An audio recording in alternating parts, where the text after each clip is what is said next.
I'm obviously enjoying it. It's really fun. Everyone wants Yeah, to. you don't have to lie to me when you sound really forced. If you don't want to sit across from me, that's fine. I mean, you can tell I'm having fun. So based on yeah, it's overall everyone wants to come to TI if you're part of Dota. But for the players, I think you were talking about when the players will be relaxing. I think there's only two. There's only two things if the player will relax. Either you get eliminated, then you relax after that, or you win the championship, then you can relax after. Mhm. So in between, anywhere in between, I don't think you'll be relaxing as a player. Do you think they should try to relax more? Because I mean, That's it's a actually a 2-week brilliant event, point. right? To go full focus for 2 Mhm. weeks, that's insane. That's almost inhuman. Yeah, I think depending on like certain players would feel that it's a matter of different type of views between teams. Some teams feel that it's much better to actually get the most out of the time you have here to prepare. Some teams feel, oh, maybe it's better that we actually spend some time with friends or spend some time with like going to the movies, just take your mind off the games. And some teams just like, I know some teams they are actually, we should use every bit of time to just watch. We don't want to be like, oh damn, we actually missed that. Right. And we Yeah. went for a break. We could have actually used that time to, you don't want to regret. So You know, you bring up a game. I was just thinking about this because I would actually do it differently in each situation, I think. But if you're studying for standardized tests, especially in the States, for instance, like the SAT or ACT, the tip that most people give when they're teaching students or mentoring students, they say the night before, you should go watch a movie or like watch a TV show and just relax. Don't study at all the night before and go to sleep early. Do you think that applies? Because like you said,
Room. I mean, I can imagine that, people are going to be distracted by a screen. I think we all are Yeah. sometimes. So, at the same time, if you're having dinner, then I think maybe new ideas can come, and maybe it's a good way to brainstorm rather than in your practice room, just a different scenario, different setting. I get ideas when I'm alone in the room staring at the PC. I'm like, oh, ding.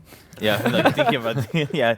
I mean that you do get distracted very easily, and because Yeah. it's a familiar setting, Yeah. so you just go into your habit and you think about things. But yeah, just something interesting to think about. Maybe something we'll notice more and more as we see the scene continue to develop. I mean, it's grown so much already. You were just mentioning, and after that first best of 3, that's going to be a difference of whether you get $1 million or not. But 4 years ago, we were all blown away at that prize pool for the winner, the TI champs. Yeah. At TI1. So we've come a long way overall in esports, and of course for Dota 2, it's been absolutely explosive and very exciting. We were talking earlier, Ben, I mean, when Sin was still here, we were talking about just how, of course, the caliber also seems to have developed a lot too. What do you think about that, actually? Overall TI caliber from TI5 compared to the past TIs?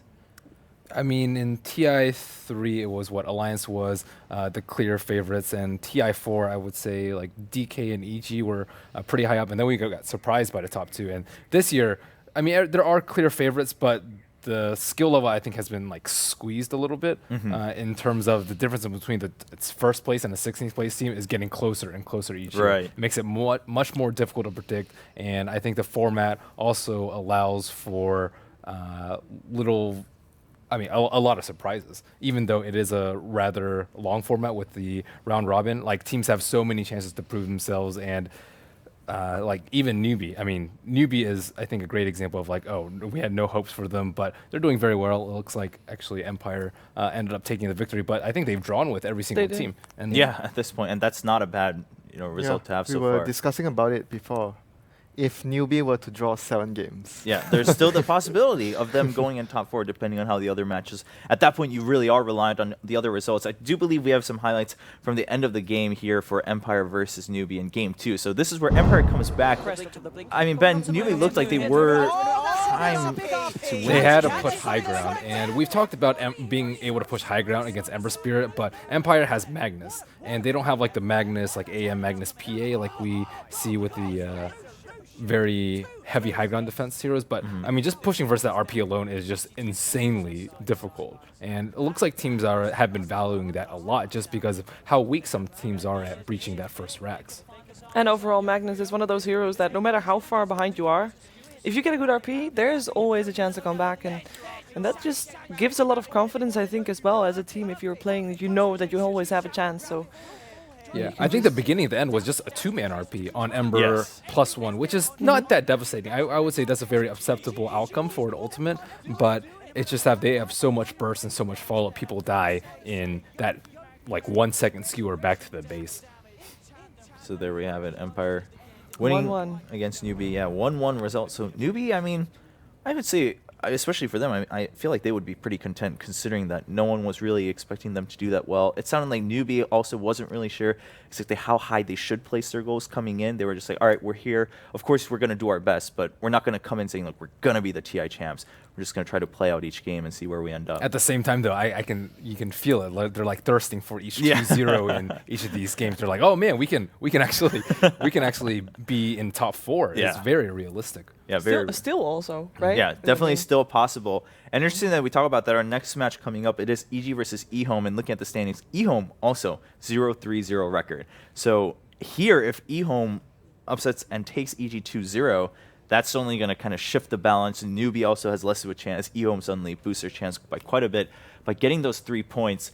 But EG definitely looking pretty strong. And we talked about this. They don't look that strong on day ones oftentimes. Then they pick it up. They're back in the groove. Their drafting was quite spectacular yesterday, in my opinion. What do you think, Ben? They're not very prone to mistakes or tilting for that matter. And if they have a bad game, they're just like, okay, well, we'll have a better draft for game 2, and they'll just play very safely. I think they trust PPD very much when it comes to drafting and playstyle, and it shows in the confidence of their play and how Sumail plays very aggressively and what heroes they give to fear. They all trust their game plan, and it generally works out to be a very sound and swift one. Yeah. Winter, what are your thoughts about EG, their shift from day 1 to day 2, and just what we saw from them yesterday? Even on our side, when we were talking about it, we were all pleasantly surprised with, okay, EG's back. This is what EG does. Even if, for instance, we weren't really expecting the Enchantress pick, after you look at it, you guys were discussing, oh, in hindsight, yeah, this makes a lot of sense. It's very EG. Yeah, we were discussing about, I think in particular I brought up the fact that the difference between the stronger teams and like the ones slightly below is the ability to fix things and to, to not rectify whatever you feel is wrong. And from the yes, they didn't have a good first day. I mean the first series, but right after that they changed their draft slightly. I would say because they had more data to work with against their opponents. Like everyone played games and they were able to watch everyone else play and decide that this is probably better for us and we should probably play like this. And the bans that we saw every game, every opponent, they had different bans. It was very good to know. Good to note that EG bans differently against different opponents. Like again, Hot 6, they took out Earthshaker and Lina, which is something not common at all in the first 2 bans, and it shows a lot. It talks a lot about how EG is as a team. A lot of preparation goes into that, and you can just tell. I'm mostly curious for the next matchup, e.g. EHOME. I mean, for EHOME, very experienced players in there. EG, very experienced player. I'm curious how that's going to clash if the games are going to go late game, which we don't know yet for sure. But I think that if it does, we're going to have a really good match on our hands. Yeah, day 1 and 2, we were like, all right, games are going much longer than we thought. And then we come into day 3, we kick it off with C9 versus IG going way shorter than I think anyone expected. And even on our mainstream, a lot of our games have been relatively short compared to those first 2 days. Do you think this is just a product of matchups, or do you think it's also just kind of everyone now feeling things out in terms of draft for the other teams, having more information on each other? Teams are a lot more confident. I think Cloud9 is probably the most prime example of a team that has, had a shaky first series against LGD, and then after that, it's just dominating. They dominated IG with their shutout, and overall, you can just feel it when you watch their games. They're like winning all 3 of their lanes. They're moving around. They're communicating. And I think some of the teams that we watch, they just, one pick off here or there, or like their lanes just don't go as well as expected. And then they seem a little bit lost. And Cloud9 seems the complete opposite from that. All right. Now, before we go into the draft, players are getting ready. We're setting everything up, draft of game 1. Something we talked about earlier, we had some fun stats about Ember, of course, and how we had like the Chinese teams dominating in the early 2 days with that non-Chinese teams not doing so well. Now that's been shifted off. But whenever we watch, of course, we don't get to discuss everything after the game because we're out of time oftentimes. You guys like to kind of theorize on your own about builds and even skill builds and whatnot. And one thing that came up with Ember was, Ember with treads. And for me, like, I don't know that well, but what's your take, Ben? Well, the standard build has been phase drums or phase drums Battle Fury or phase Battle Fury because you want plus damage for your phase boots, so you do more with each Sleight of Fist. And you don't need any attack speed at all because Sleight of Fist is on a timed cooldown. And we've been seeing a lot more Trez recently. Sumail, I think, was probably one of he's the player that got Treads. I saw it yesterday. I saw it today too. And maybe it's just to make him a little bit more tanky. I think if you're really far ahead, you can go with bots. I think maybe tends to get this build a lot, but that's my preference. What about you, Winter? What's your take? I don't really like treads. I don't really like face puts, but I like bots. Ben's gonna leave you hanging. He's like, yeah, I like bots too. And Ben's like, yeah, whatever. I like bots. That's right. I started that trend. But so Ben, you gave us your reason, but if you were to try to get into the player's shoes, I think treads is much better if you actually get towards the target near. You get the chains off and you get more attacks on because you get better attack speed. Phase gives you more chasing power and more damage, so your slide does more. Overall, I would actually think that the phase is actually much better at fighting. If you constantly fight and keep chasing your targets, phase gives you more mobility and damage-wise, but treads is more stats-wise. Some players think that the enemy has co-op Zeus, maybe Lina, a lot of bursty type of lineups. You want to have the strength treads. So that could be one of the reasons that the players prefer the treads over the phase. All right, well, we're about to find out if maybe we get to see another Ember in the next game. Draft is ready, ladies and gentlemen, between Evil Geniuses and EHOME. EHOME really looking for that 2-0, but at the very least, if they draw, they're tied with Newbie in the groups. Not a bad place to be. And EG kicking things off with a Gyro and Dazzleman. Once again, just going for maybe a little bit more specific plans. Of course, Gyro pretty common, but Dazzle has been on the rise. Not every team prioritizing Dazzle so high yet. I'm looking forward to seeing what Evil Genius is going to open up with. We've seen some interesting openings today, and I think EG's this is their first game today. So let's see what they picked up from the previous game. Because I'm going to assume that they studied their opponent properly. I would feel it's Naga just because that's what they use versus Hot 6, and I think EHOME is another team that they haven't been able to play against. I'm not sure about in a scrim environment, but in an official environment, Naga is like a very safe pick for an unknown team because you can out-late game them and you can out-team fight them with that. Well, EHOME thought the same, so they EHOME saying, we saw what happened, we're going to ban that out. Does make sure that Shadowfeed makes it through, though, as compared to the previous games we've seen today. Obviously, yesterday was a bit different. Yeah, I'm wondering if EHOME will pick this up. Like, that's something we've discussed so many times, and every time we think of it one way, we're like, all right, well, should they prioritize Shadow Fiend? And then they don't pick it. And then we get used to that. We're like, well, no one's really been picking Shadow Fiend on the Radiant side. And some teams are like, no, actually, we still like it. Like, Navi, of course, still prioritizing that quite heavily.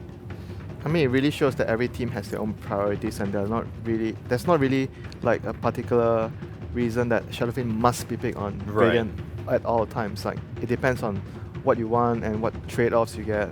Like for EG, probably they feel that we have the co-op, so we are not really that worried about Shadowfiend becoming too big on the Radiant side. Of Since course. we have lane pressure on our side, we could deal with the Shadowfiend. Mhm. EHOME also likes to pick up Lina, by the way, against for CTY. So that would in this case probably be up against the Queen of Pain. What do you Yeah, think he's a about- very Right. lane-dominating type of player. Yeah.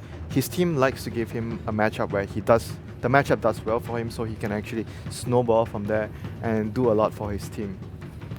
No, well, Leon is taking a lot of time, and first picking a Razor. Haven't seen Razor show up so early yet, at least in the matches on our stream. Oftentimes, kind of just an afterthought to round out a team, to have someone that can stand in the front lines a little bit more than the other heroes they have. And he's gonna be, if they were to put Razor versus Squab, Razor definitely has a good matchup in that regard as well. But I guess apart from Secret, we haven't seen many mid-Razors in general from Right. the other teams apart. Yeah, only Secret does that on a more consistent basis. Well, they have also played Queen of Pain on Fear yesterday, actually, versus Hot 6. Yeah. And other games they had, I think it was Sumail on Wind Ranger. So no, I'm a fan of Wind Ranger. I like seeing her. But I haven't seen her being as successful yet, apart from yesterday when Sumail was playing her. And I'm really just curious about hearing your opinion about that. Maybe.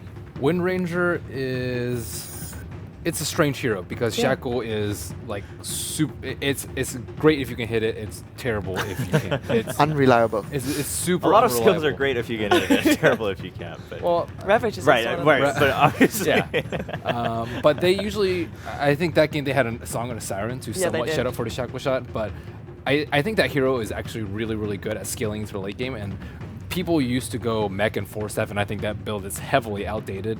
But she's extremely good at just bursting down BKB targets and also taking down Roshan, taking down towers. And it is a very suitable hero for Sumail. It just seems like a lot of teams have trouble like finding farm with her just because she is not your ideal 6-slot hero because she gets hard countered by MKB, but at the same time she can fight very, very often, but you just have to make sure you don't lose out on farm with her. And EG is a very efficient team, so I think it suits their playstyle. And would that be like more of a last pick kind of hero, or is it okay to pick it like third, fourth? It's okay to pick it third or fourth if you're not like 100% set on the opponent knowing where you're going to put it. I think like Universe plays it occasionally, but I think it's okay, third or fourth. Okay. all right. Well, Tusk has slipped through, and Bounty Hunter being in favor over Tusk here for Evil Geniuses. So that's still available. We'll see if maybe one of the teams still decides to ban it out here in the second phase. Rubik also being banned out by EG. EHOME also runs Bloodseeker a fair amount versus versus mids that like Queen of Pain and Viper, which is a little bit atypical just because Bloodseeker is viewed as like sometimes as a weak melee hero, but he actually stands up very, very well versus the heavy harass from these range heroes, the heavy poison damage with Poor Man's Shield, as well as just being able to last hit very well mid, which is why I think they give the CTY very often. If you're really, really good at last hitting in your lane, Bloodseeker is just godlike because you're almost invulnerable to any sort of harass. Yeah, it's a very good lane dominator, like what I mentioned before. His characteristics as a mid player itself, like he definitely likes to roll over the opponent by just out laning and out farming him, like the opposition. So that definitely is a very good way of utilizing what they have on CTY. I'm curious if you're going to see a Witch Doctor this game. So far, DDC has been kind of countered. Both Dazzle, that he's played in most of the games, banned out, as well as the Rubik. And I wouldn't mind seeing him on the Witch Doctor. So far, it seems to fit. Yeah, it might actually be that case because they ban out Wyvern. It means that they want to go for maybe very heavy physical damage type of Okay. lineup. Undying made it through. Yeah, Undying makes it through and does get picked up. Yeah, I mean, now just given that we have so many heroes with the high priority, we always kind of slip by one of them, Yeah. and they do show up again. What do you make of the PL ban? I mean, we saw it, especially during the wildcard plans, we saw a lot of PL being picked and banned. Then not so much here as we entered the group stage. Might actually mean that they want to go 5-man take towers. They have Razor plus Undying now, and they do not want to deal with like split push. But of course, there's still anti-mage. There's still like maybe even a Tinker that EG occasionally picks up to deal with 5-man. But the other reason will probably be because PL is one of the, I would say, better heroes. Like you can doppelganger in a fight to kill the tombstone, like to focus it easier. That might be the reason as well. Okay. But it's clear EHOME want to fight now. They want to take the fight to EG, take towers, take objectives, and group up. Now, I'm not sure if this game was on the main stream yesterday. EGVG Gaming with a It was. Enchantress Yes. off lane. It was, right? Yeah. How situational is that? Because how will it fit? Can it fit into this lineup? If Razor is safe lane, then maybe. It was a max untouchable one, Yeah. and versus certain heroes, it is very situational. Yeah. First of all, It's and more based on the supports that the opponent have, Yeah. right? she has to be able to out harass them. She is actually very mobile. She has a very high move speed Okay. at level 1. And if you have a Train Protector, she's certainly a lot better. I mean, having the ice armor this game against the physical damage is definitely very, we very saw helpful. this from It What was Cloud9. was with Cloud9. Yeah, it was Cloud9. yeah. Cloud9 today. Misery played Lich. They won that game as well. I believe. Right. Can't forget against who though. So they're gonna have a very good dual lane with the Lich. I'm not really sure what they're gonna pair it with.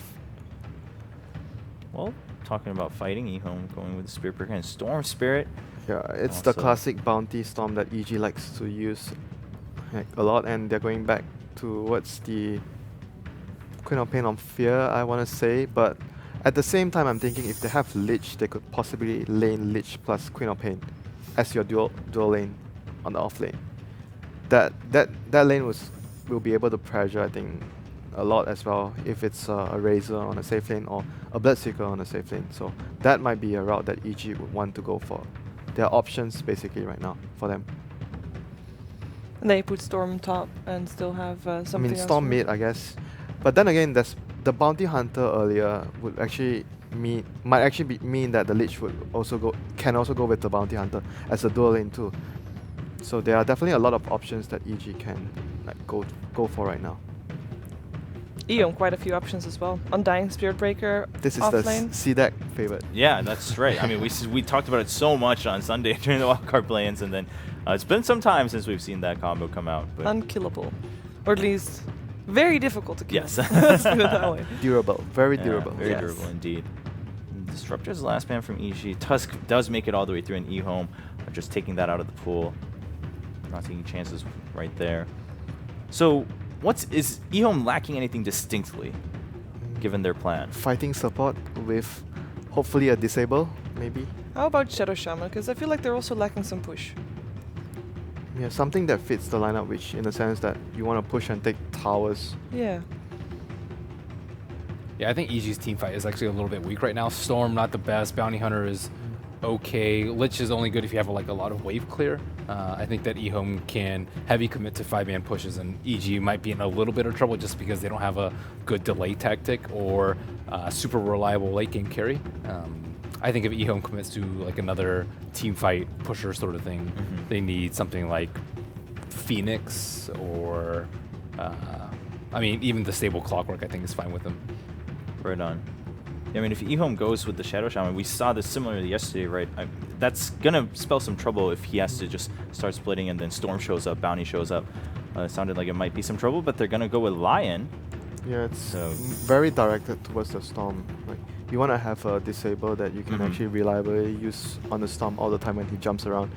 And we always talk about, okay, then you have a Lion. You know, the lane is bad, but in the game right now, EHOME has a core that is very good in the laning phase, which is the Razor, like their carry. So that sort of balances out that Lion is very weak in the lane. So I could actually see that the Lion having a good time pulling, getting levels, and later on get a dagger to counteract the Storm Spray in the team fights.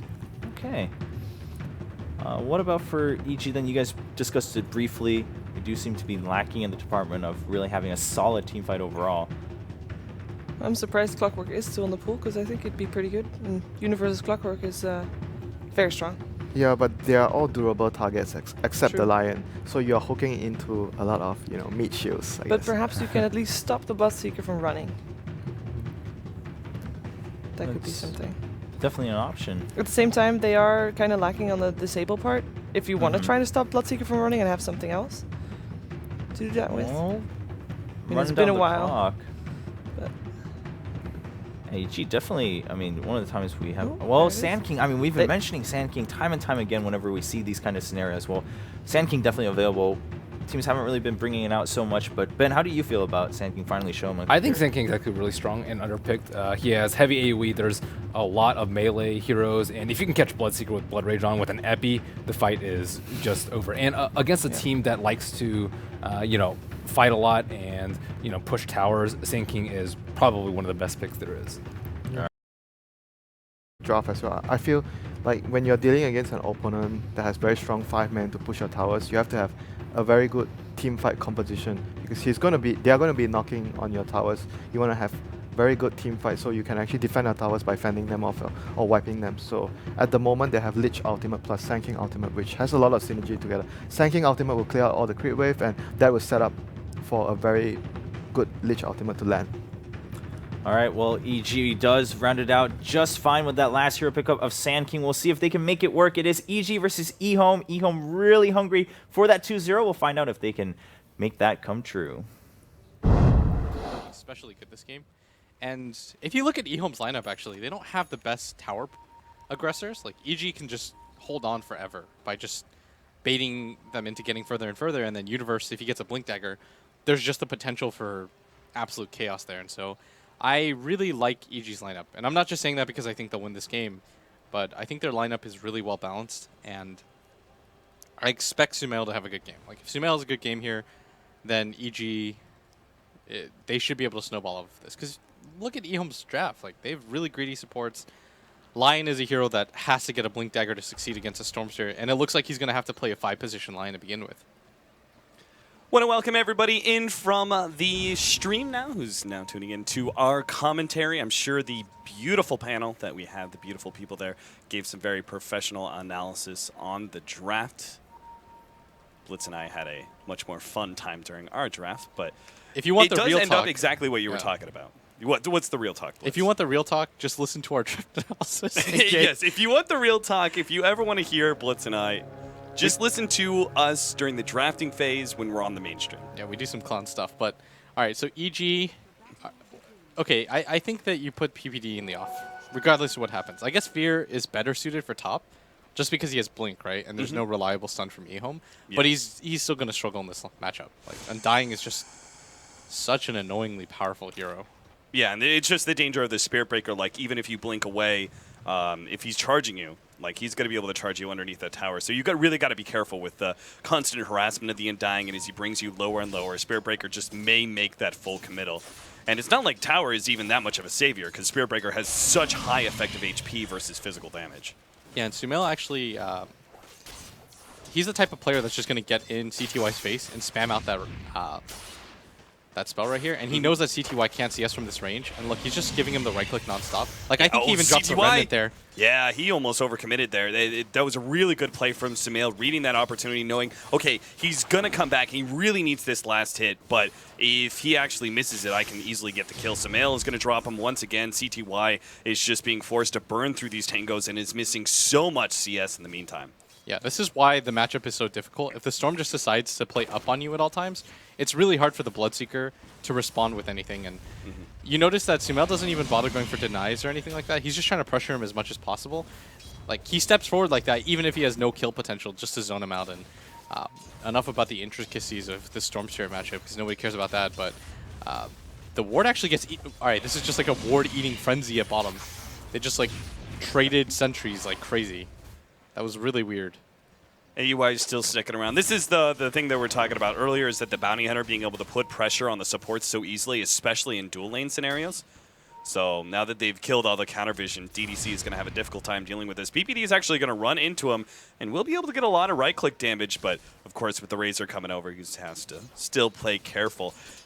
This does leave the Queen of Pain solo up in the top lane, as we were talking about before. Our Spirit Breaker Actually find an invis rune, so maybe they can find an opportunity to go on Fear. He's only sitting on 435 max HP right now. Yeah, and he's really struggling against this lane, and we expected that though, right, to begin with, because Watch the first hit bash. Undying, no 17%. There's no way. He would have to bash him like 4 times, and then Fear would have to blink within vision to continue the charge. Like, it's really unlikely they kill him, but being annoying, yeah, they can accomplish that really easily. Sumail going to do some bottle crowing here, just really ensure he can keep the pressure up on CTY. As you can see, CTY is multiply dropping down below. And I think a big part of this is, again, what we talked about earlier, is the fact that no one from the side lanes of Evil Geniuses is dropping any HP. Yeah, and it's more just that CTY can't get enough creeps in a row to be able to get CS. And now you're seeing the advantage, 18 CS to 7. If you're a Storm, you want at least, like, getting 30 by 5 minutes means that you're guaranteeing yourself, if you wanted, treads and a bottle by the time nighttime is halfway over, meaning that pretty much everybody is within kill range for you. Oh, nice. Sumail just got that deny on CTY. He was going for the blood right kill on the creep. Top lane, they make it a big dive, and they will be able to pick up the first mid blood. as well. Nice pickup, and CTY also dies in middle. Sumail's able to force that one out. Oh, Rough boy. time for these lanes. Sumail now brings back his bottle. CTY is just completely stuck out of this now. With Sumail about to pick up his level 6, I'm not sure how he's ever going to be able to pick up more CS. Do you think that like a health potion would have actually made a difference there for the Bloodseeker in the laning phase and being able to rapidly get up to full HP? Because what you were saying there is like he couldn't get enough CS in a row to be able to continue his snowball. You're basically saying he couldn't get up to full HP, right? And in order to make sure he felt comfortable every CS pushing forward. Is that part of that, the Tango, the slow buildup of HP from Tango just isn't good enough? No, I think it more has to do with the fact that CTY is getting hit by too many remnants. Like, it's not even like the activation time is too short for you to dodge it. Like, it's just hitting him too many times. And I know I'm focusing a lot on this mid matchup, and it's not just because it's a Storm Spirit. It's more just the fact that CTY has now died in a one-on-one matchup that you shouldn't die in. Like, in most 1v1 matchups, you shouldn't. And this is going to make him struggle really hard. And ROTK's mid now, though. This is a little awkward. Sumail does get hit the silence. They do pick up the kill before AUI can actually stop it with the Burrow Strike. And now with 3 heroes and the Vision, they'll get on top of AUI for a double kill. CTY, that was huge. A great rotation out from EHOME that now puts CTY in a much better position he was just 30 seconds prior. So Evil Genius is just a little bit too late on their rotations to save their mid. Meanwhile, the top lane, Lonham is perfectly fine to stay solo against Fear as the Undying. How's that bottom lane going, though? We haven't really talked too much about that. It's been the Lich just bringing the lane back constantly for Universe's Sand King. Still, though, YJ is getting, it seems, a decent amount of farm, 15-1. You got to count those free denies from the Lich in there, so his CS really isn't bad. Yeah, considering the circumstances, it's not bad, but Lich is doing what Lich is meant to do. It's not that you're just trying to slow down the Razor from as much farm as possible. You don't even have to really harass him. It's just about slowing down his farm and taking away the potential amount of creeps that he can possibly get. That's so huge for him. And so the Razor is doing okay, but the Lich is just making things so annoying. And Universe is the type of player, too, that you want to set up really well. They find this one. They're going to be able to get the charge. The silence is on top of the Hex. Yep. They will be able to control Sumail for a decent amount of time. Still, no bot lane. Oh, my God. 11 HP. Rupture's now put on him. Sumail is desperately trying to bottle up, and he will have enough HP plus the rotations from Evil Geniuses that CTY cannot make the full commitment. Unbelievable. 10 HP like that. That was so greedy by CTY. Like, he had the Rupture, and that alone would have been enough to kill. But he decides to save it, and...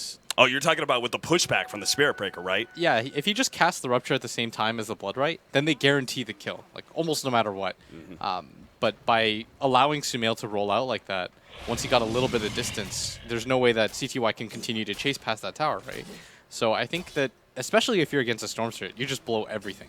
Like, you guarantee that this hero dies, so you don't have to deal with it at a later time. And you're not going to get a lot of opportunities like that because every time it fails, Sumail will just continue to farm out mid lane. And then once that second pressure fails, then you can just go to the jungle because Universe isn't actually using the jungle too much. So Sumail can just abuse that if he wants, if he feels unsafe at all.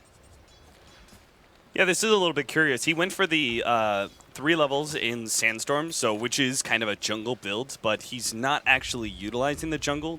Why do you think that is? Why is he not just going, okay, I'm going to farm up the Radiant jungle, say, so he's still in this bottom area and just give the solo experience to PPD? The lane is too good for him right now, and at top, AUI is going to get caught out. He's dusted. This should mean a kill. And He just throws out the shuriken. shuriken. Any bit of damage he can get out before he dies. That's the I'm dead, but let Yeah. me just bother you as much as I can. There's no reason not to. Maybe this is another reason why they're really willing to run the Bloodseeker as a mid-Radiant up against the Storm Spirit, is because he's Radiant side and he's able to utilize, similar to the SF, utilize those camps that are so nearby. Yeah, I think that has a large portion of why that is, and they're going to make another attempt here mid, but CTY... Yeah, he gets a prepared for it ball this lightning time. jump.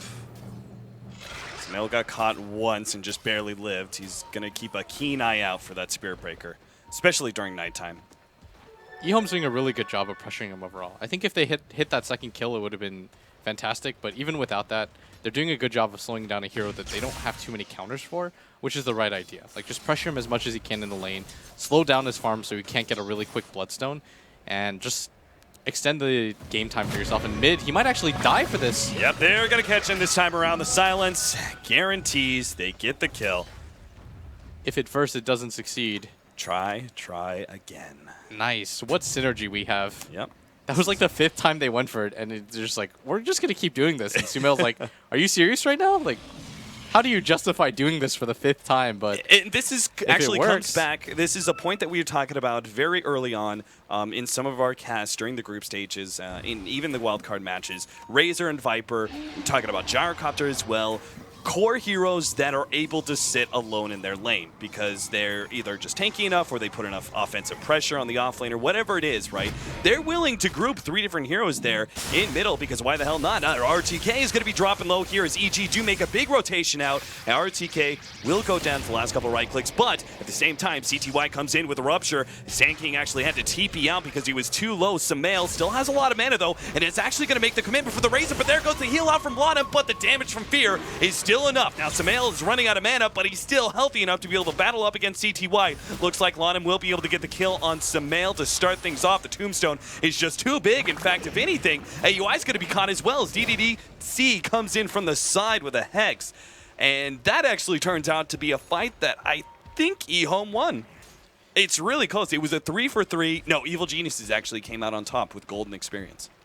yeah, but it was still, I mean, that was perfect play by EHOME and salvaging that, because that could have been 10 times worse. Like, the Queen of Pain comes in by Fear, perfect Sonic Wave, hits everything in its path, but then the Undying's there to get the putback kill onto the Storm Spirit. So you're just trying to slow down the Storm Spirit even more. And even with Fear getting those kills, it's not like his farm is insane. All he has is the treads right now, and so EHOME is just doing a good job of minimizing the damage as much as possible. And I mean, EHOME, they're doing a good job right now. They are leading in net worth, but that could all change since Universe has some jungle stacks to go to, and now that he realizes the danger that bottom lane was just in, I think he's just going to be content to farm the jungle now. Like, before, lane was going absolutely fantastic, so he can just sit in the middle of the lane in Sandstorm, but in this type of position where it's worth it to make those rotations by EHOME, then he should move out. You could see at level 7, he now goes for the epicenter because he is so close to his Blink Dagger. The first reveal of that Blink Dagger, who's your best option? Is it Bloodseeker? Yeah, I think you go for wherever the Bloodseeker is. Going for the... Showing it off for the first time and just grabbing a support probably isn't worth it. The thing is, we see CTY do this every single time. Like, he just immediately goes to the jungle whenever he falls back whatsoever and just makes quick use of this. Because Bloodseeker with treads and a Quelling Blade jungles so quickly. And we actually see this as well, is that EHOME decide to go for the smoke. They're trying to set up for somebody in mid because they anticipate Sumail coming in. And that's why you see the Lion and the Bloodseeker being the ones to smoke up and not anybody else. And YJ's going to push this in, and Sumail has no idea. He's got a pre-jump for this one. Hex already catching him out with the silence on top. It's just a simple 1-2 combination. The Hex into the Bloodbright that kind of guarantees the kill on the Storm Spirit. All that extra damage and control is just excess from EHOME. So Evil Geniuses, they're going to need a lot more rotations if they want to keep this Tier 1 tower ahead, as we were talking about it just last series. Oh, with they've got a VP. blink and a smoke on Universe. This could be what turns it around for them here in mid. EHOME Sumail's gotta going to stay very respawn soon spread. too. Here comes the epicenter, going straight for CTY with the double burrow strike. Sonic Wave over the top. PPD drops the Chain Frost as well, which bounces over to the Razor. You couldn't ask for better luck there. ROTK controls Fear a bit. They do manage to get the Finger of Death to kill AUI. PPD run down by zombies, perhaps needs some help from Universe. He will survive in the end. A 3-for-1, make that maybe 4. Yep, Sumail jumps in as the Storm Spirit to catch Lanham at the tail end of the fight. EG are a type of lineup where if one person doesn't succeed, somebody does. In this case, EHOME did such a good job of shutting out Sumail with the constant gank pressure that it was up to Fear. But then Fear got dual lane to top, so he was having such a hard time. And then so it's Universe, who comes in with the Blink Dagger. I mean, I thought he was just going to get one kill with the initial reveal, but with that smoke, EG demonstrate that they're willing to take a 4v5 fight as long as they have the positioning advantage. And that Lich Chain Frost bounce was so fortuitous. The fact that it went over to the Razor that had like 300 HP, Right. that was the dream fight for EG. The stars just aligned for them to be able to take that one. At the same time, I feel like that was a lot on EHOME, just strategy-wise. That was a poor idea. I mean, they should know the Universe is getting close to his Blink Dagger to start with, but they also didn't have the mech out from the Undying yet. And that is a very critical factor in them winning these early team fights. I mean, they should have that mech advantage over EG, because you look at their cores, none of them are going to go for an early mech. Yeah, and so EG right now, they are going to lose this tier 1 tower mid, but they're okay with the trade that they just had. Losing, they're eventually going to give it up, but you know, they got a 4-for-1 trade originally in the original attempt, so they're going to be pretty happy about that. It does mean that Lan M is going to grab his mech, but I mean, EHOME's in a really weird situation because they can't let that happen again. Even if you have a mech, letting a Sand King get a multiple hero epicenter stun off is probably going to lose you the fight. Because there's so much follow-up from EG. You can have the Storm Zip in, we saw the Chain Frost, you can throw the Sonic Wave, and on top of that, we didn't even see any track kills in that engagement because AUI wasn't quite level 6. If you make those mistakes against EG's lineup, you're just flat out going to lose from the gold difference. So you should never just 5-man into a tower.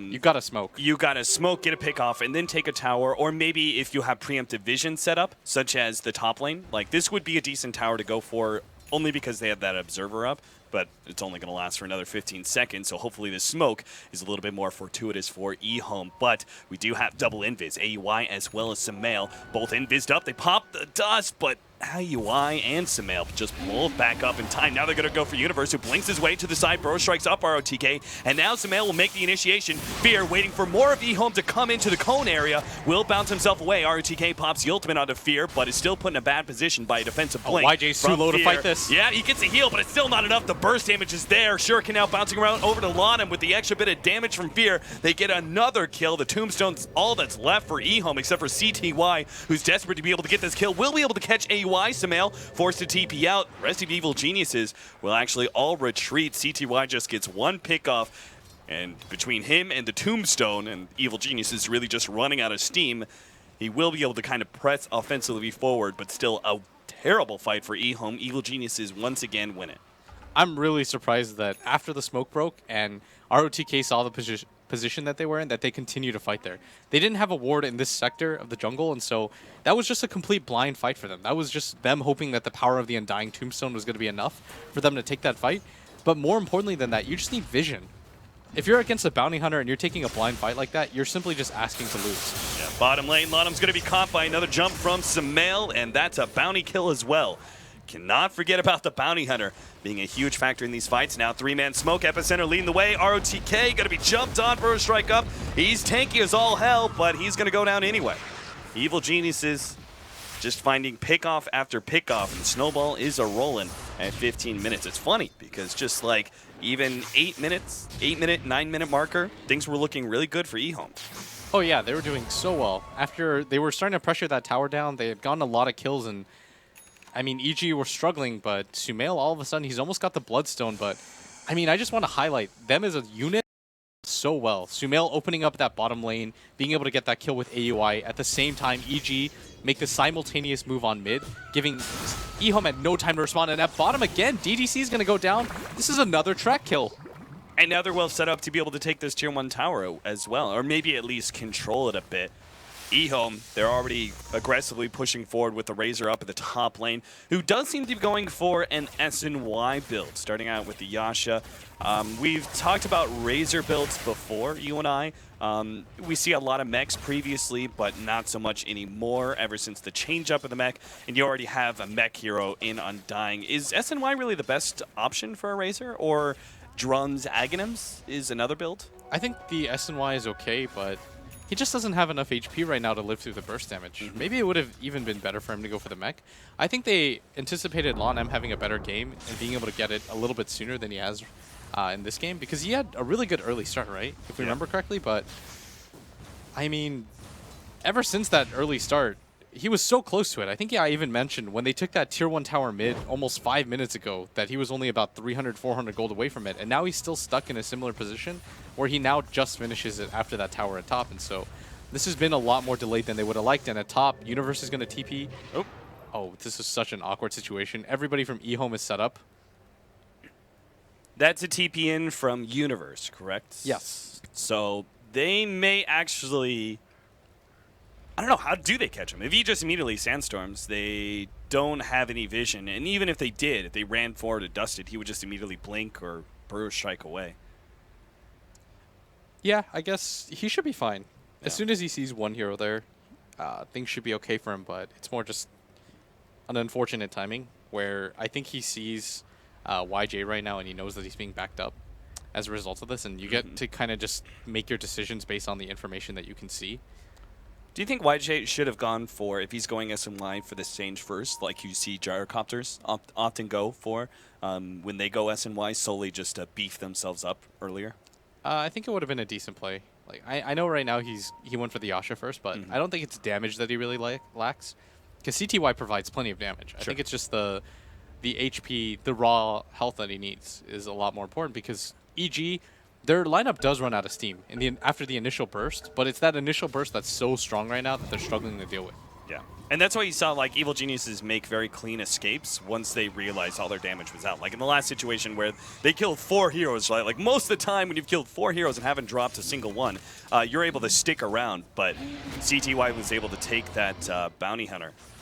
And the rest of the EG backed away because it was like the tombstone in CTY. That was too much for them to handle, even if they were a 5-man. This is the awkward situation that a bounty hunter pick puts you in, because EHOME want to fight because they have a Razor and an Undying, but if you get caught out by another Sand King ultimate plus 4 or 5-man tracks, the game becomes way too difficult. Like EG is just purely building heroes that can go into the late game. Sumail's got a Bloodstone already completed, so losing a fight here is pretty critical because they don't have the best way to get back into this game. Yeah. Like EHOME doesn't have any real comeback mechanic heroes, and a lot of their heroes start to fall off after this point. And so when they go for this top tower push, they actually just have to get the tower, get out, and they have to do it cleanly. And it looks like EG aren't willing to risk it for this tier 2 tower just because EHOME has the better position. So CTY is going to get a lot of farm out of this one. BKB is going to be his choice. Was there any other item that you maybe thought about? Perhaps like the Blade Mail that we saw from last game? No, because if you just get blind stunned by Universe, then if the Queen of Pain ults you before you can get it off, which is really likely, as we've seen before, then you just lose the fight. And the Chain Frost damage, there's just so much AoE from EG that he can't really risk it. RTK making the charge down to the bottom lane. Fear does have AUI to back him up. And RTK, without much vision, doesn't want to make an overcommitment. Of course, that blind stun potential is still there with a BKB option, right? I mean, yeah, but it's the fact that you're hoping that your team can finally start a fight, and then you can just run in with the BKB blindly. Because right now, the vision advantage is in EG's favor just because they can control the jungle a little bit better than EHOME. So I think that CTY has to go for it. The problem, though, is that EHOME don't have the best catch potential until you have a Blink Dagger on your line. Like, if you look at their lineup, they pretty much have to smoke to be able to get a kill on anybody. Otherwise, they're just meandering around S5 as they can just split up the map and farm. Like, that's the beauty of having both a Queen of Pain and a Storm Spirit, is that if you want to gank both of them at the same time, you can't really, because EHOME only has one hero that can really lock them down. a little bit out of utility. Universe is going to be going for a Yule Scepter after his Blink Dagger, so no like Force Staff or anything like that. It's probably a large factor comes down to the Bloodseeker and his presence in the game, but also just generally speaking, another stun is quite helpful versus heroes like Spirit Breaker. Yeah, and Bloodseeker's actually really farmed. This is something I really like about CTY, is that he makes the right decisions as the game progresses. Like, we saw him get SNY almost the entire day, but he realizes that this game he can't just stick to that static build. He has to go for something like the BKB to be able to survive. And I think once he grabs it, EHOME will be a lot more comfortable getting into a fight. Like, if anything, I think they should get into a fight, because he's really their only flash farming carry. Like, Razor doesn't get that much stronger because he relies on being able to get towers and force heroes to go on him. CG, they want to try and jump CTY in this middle lane. Lanham is sitting behind, I mean, the whole entire team is sitting behind CTY because they know it's a very strong chance both bottom and top lane are pushing. It's fairly obvious Evil Geniuses have got to be hanging around that middle lane. They don't really have a Roche-taking team, so there's no other option but mid. Yeah, and it's so scary right now for EHOME because they don't really know what they can really get away with, because if EG decide to 5-man smoke, then they could just straight up lose the game.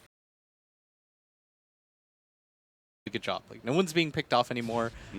They're playing 5-man Dota. The problem with playing 5-man Dota like this is eventually you do get out farmed. Like, we saw it in the Seeker versus Fnatic game, right? It's not so much that the kills are overwhelmingly different. It's that one team is farming out 3 different lanes and their own jungle and your jungle, whereas you're grouped up behind a Bloodseeker because you're afraid he's going to get initiated on.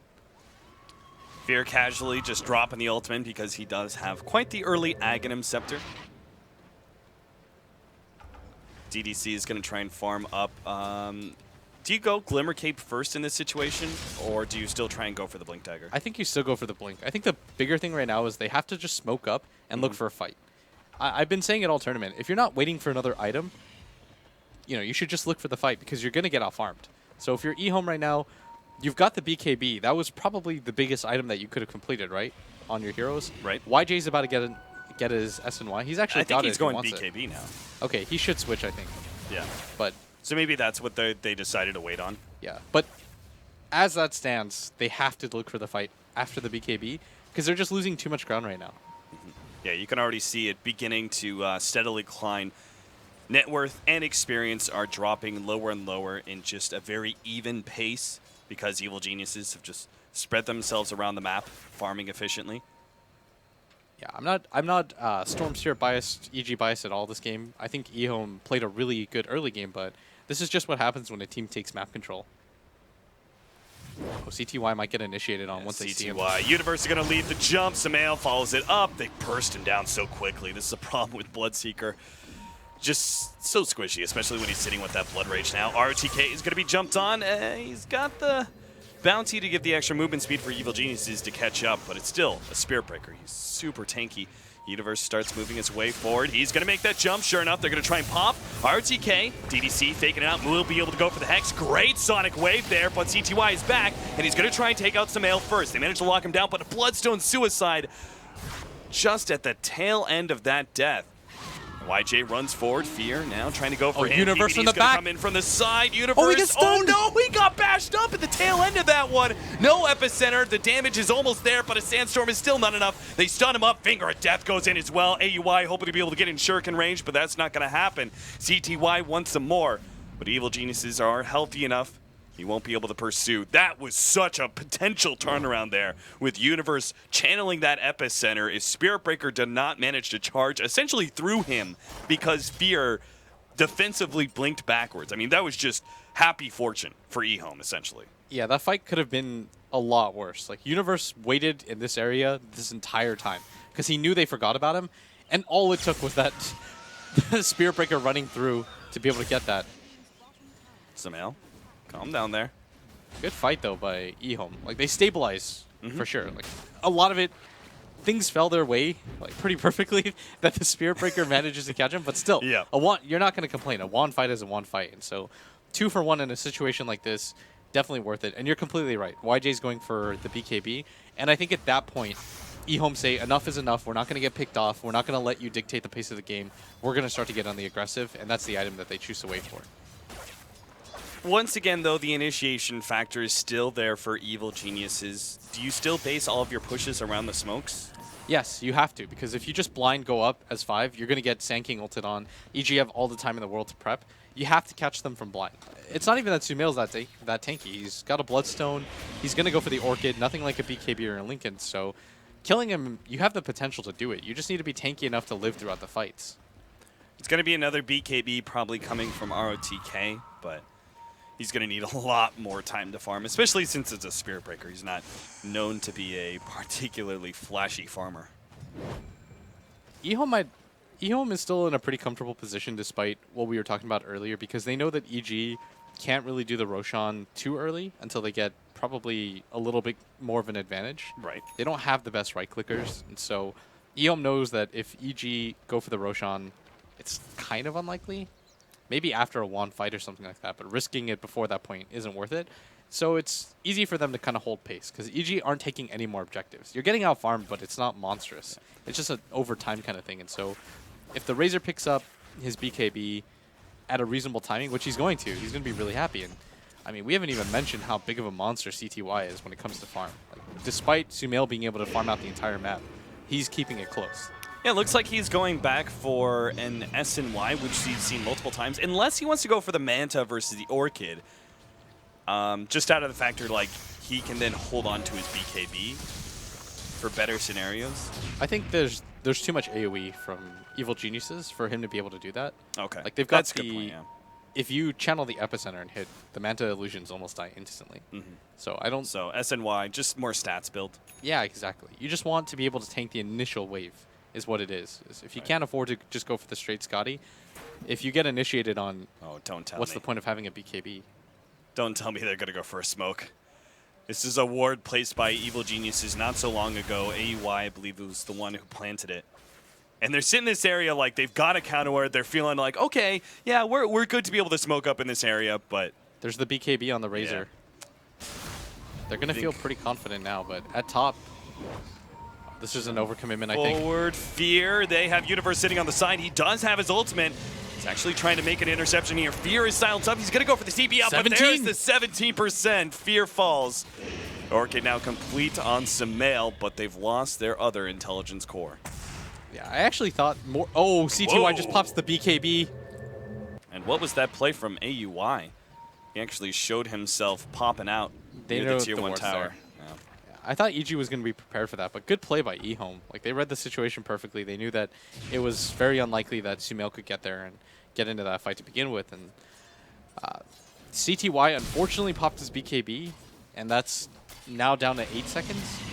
And so if you're a fan of EHOME right now, that's got to sting a little bit, but 8 seconds is enough right now. Like, once it gets down to 5, it's going to be a little bit brutal. It just means that you have to win the next fight. Yeah, let's talk about like late game interactions here a little bit. Do you give Evil Geniuses the late game advantage just because of the initiation and mobility once again?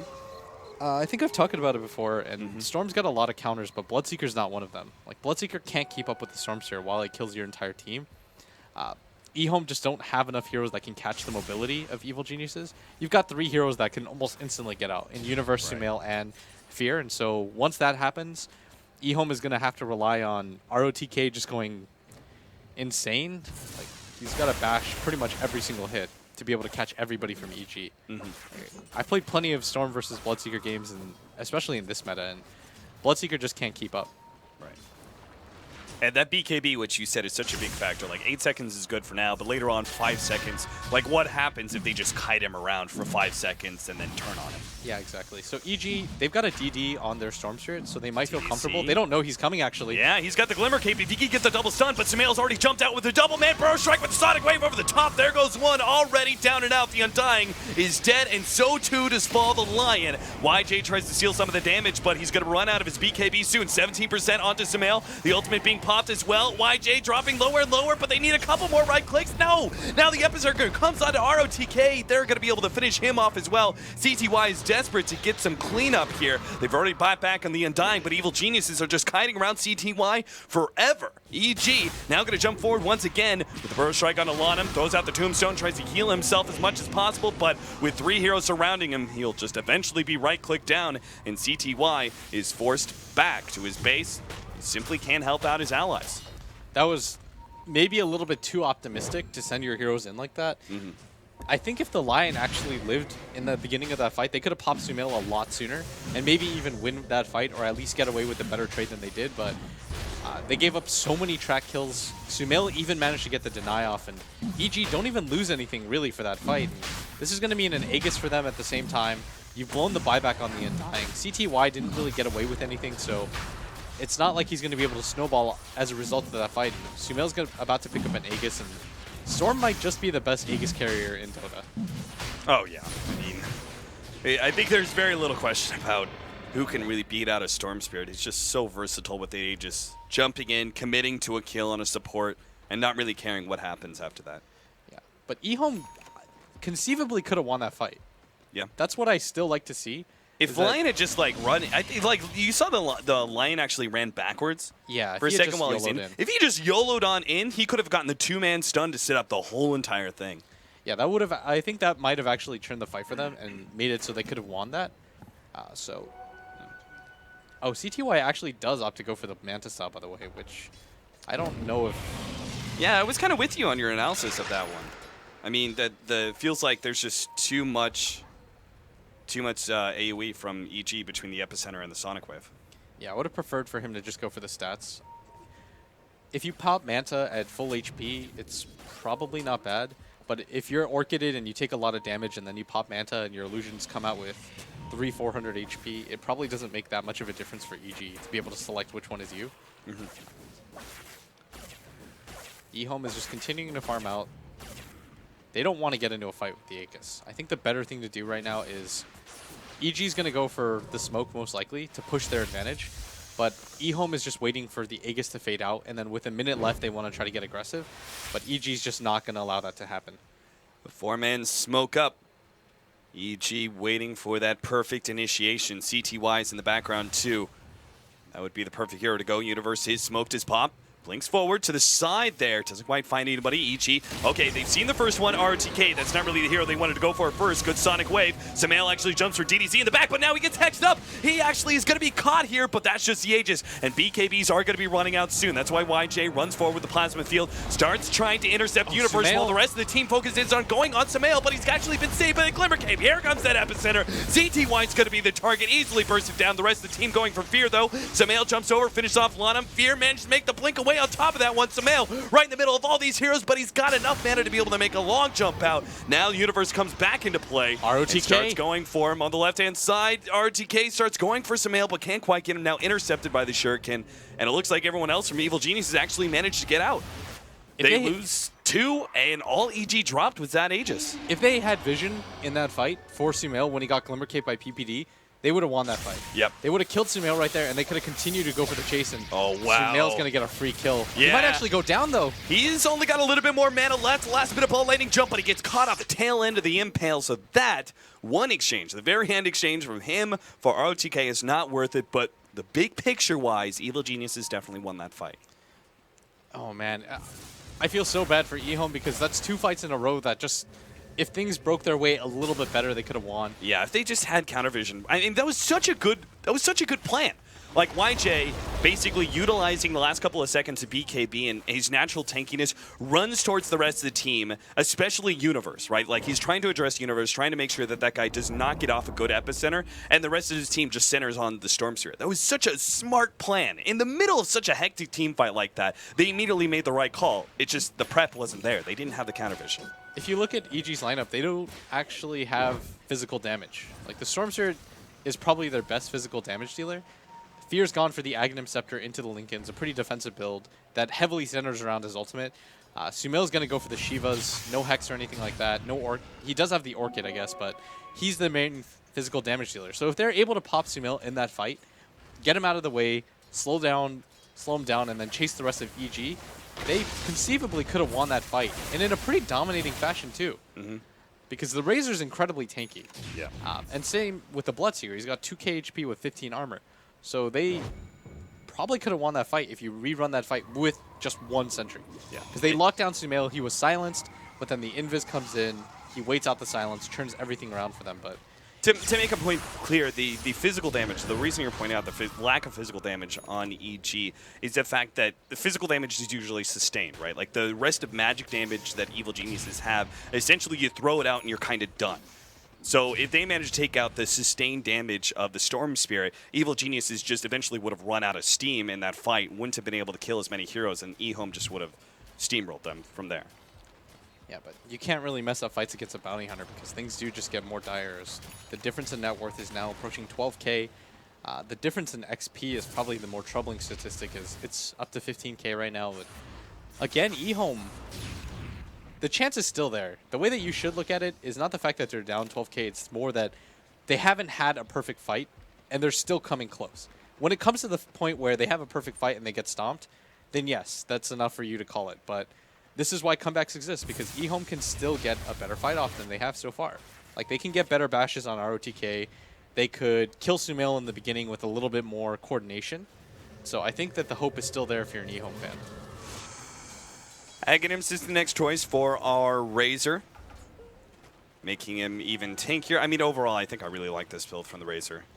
His choice to try and go for the SNY first was maybe just a little bit questionable because they weren't far enough ahead, I think, at that point. But he opts to then, complete the BKB, go back for the SNY, Aghanims. I mean, there's just so many stats here on this hero, and he's going to be a very good source of sustained damage. Evil Geniuses, if they can't pop him early on, if they're not able to focus him down, Razor's just going to tear the fight apart if he can lock down heroes. And that's the big problem, right? Evil Geniuses are incredibly mobile in these fights. They've got 4 out of their 5 heroes that have some sort of movement speed or jump. Track being given to everyone, Storm Spirit and Queen of Pain obviously blinking, and then our Sand King with Burrow Strike and Blink as well. AUI's got a Blink Dagger too, so the mobility of EG should not be underestimated.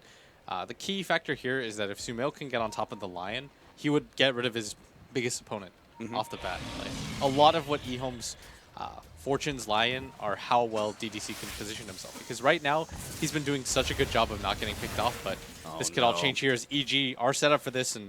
But do they think it's just a one-man pick-off? The rest of EHOME are around. Sumail made a big jump straight for the background Lion. Will be able to take him out. He's running low on mana. The rest of EHOME are popping their BKBs and will be able to lock down PPD, who does have that Glimmer Cape to help him survive a little bit longer. CTY is actually looking for more kills. Chain Frost does quite some havoc to EHOME. At the end, it's a 1-for-1 trade-off. Oh, they're going to re-engage on this. It's CTY. He's got his BKB, though. Pop by CTY, and Sumail is actually running low on mana. They're going to try and make a commitment for him. YJ, they just turn on to Sumail. He's got a lot of armor thanks to that Shiva. Will be able to get the kill. The Bloodseeker now turns for RTK. There's the epicenter. Wiping out the rest of EHOME, and they don't even drop Sumail. What a bait from the kid. My God, Evil Geniuses just baited that EHOME out so beautifully. All right, Universe just... If there's an MVP, Universe has just played this game so well. His constant repositionings to get that epicenter off. It's the fact that he doesn't just use it when he sees the opportunity of Sumail going in. He waits out the BKBs. He's ever so patient.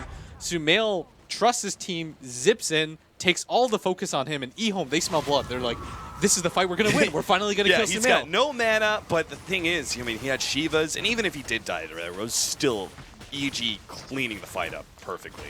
Yeah, and Universe finally finds that opportunity for that big epicenter, and oh my, they might even take this tower down. And that was so many track kills on AUI, who's just absolutely so rich right now. This is going to be a 20k gold lead if they manage to pick up this tower. ROTK's charging in, but still need another 10 seconds for the Bloodseeker. They may actually be able to make the full commitment to the melee racks. No. EG back up. They don't want to take a risk, and I can understand why. They're so far ahead at this point. They should not try and force another fight. With epicenter down, BKB's coming back up for EHOME. I was getting really excited for EHOME. I thought there was a point right there where it just felt like YJ couldn't die. And he was able to survive the initial onslaught. I thought things were going to be able to turn around for them, but that window of opportunity I was talking about where, you're looking for that perfect fight that'll happen is slowly starting to close. You also got to point out Sumail's beautiful initiation to start all that off. Like when they jumped YJ, and I thought for a second actually that Evil Geniuses were being baited out by the Razor completely, and they were just like, oh, let's just kill the Razor and back out. But EG knew. I mean, they knew EHOME was sitting behind that Razor, and Sumail jumping in with the Shiva's active way to the back, straight where the Lion was, hit that Orchid on him and immediately popped him. As you said, like, killed the biggest threat to Sumail. That's the thing that you should always weigh as any type of mobile initiator is who does the most to you versus how much HP do they have. Yeah. A Lion has 7 armor and 777 HP, but he does so much to your hero. Why not just kill him? Universe leading things off here. Fear comes in with the Scythe of Ice targeting, and they're actually going to try and go for the Razor first here. Double BKBs activated. They go for Fear, trying to lock him down, but with Glimmer Cape and Blink away, he will be able to get some distance. CTY keeps on going, but Universe, he's going to pop the epicenter. They actually control CTY and burst him down. Now the epicenter comes in, going straight for RTK, who's orchided up. He will go down as well. Lana pops the Tombstone, but what factor is it really this late into the game? DDC hits the MPL in the Universe. Maybe they can get that one pick off. Finger of Death is enough to secure that one, but everyone else from EHOME's going to fall. EG win yet another team fight, and GG is the call. EHOME, I think, were just so desperate to find something, and team fight after team fight, they just keep losing and losing. They gotta know they're a drastic net worth behind. The thing is, though, if you're EHOME, you're kind of okay with how you lost, because you did set the blueprint for how you can disrupt EG's farm early. They gank Sumail often. They put the actually pressure jump on in. They're him going to be able to early. grab Lil, They push him. annoyed the Maybe hell I out of Fear with that dual lane at top. They have And even Now that he's bottom eating lane, it. the Razor was doing okay.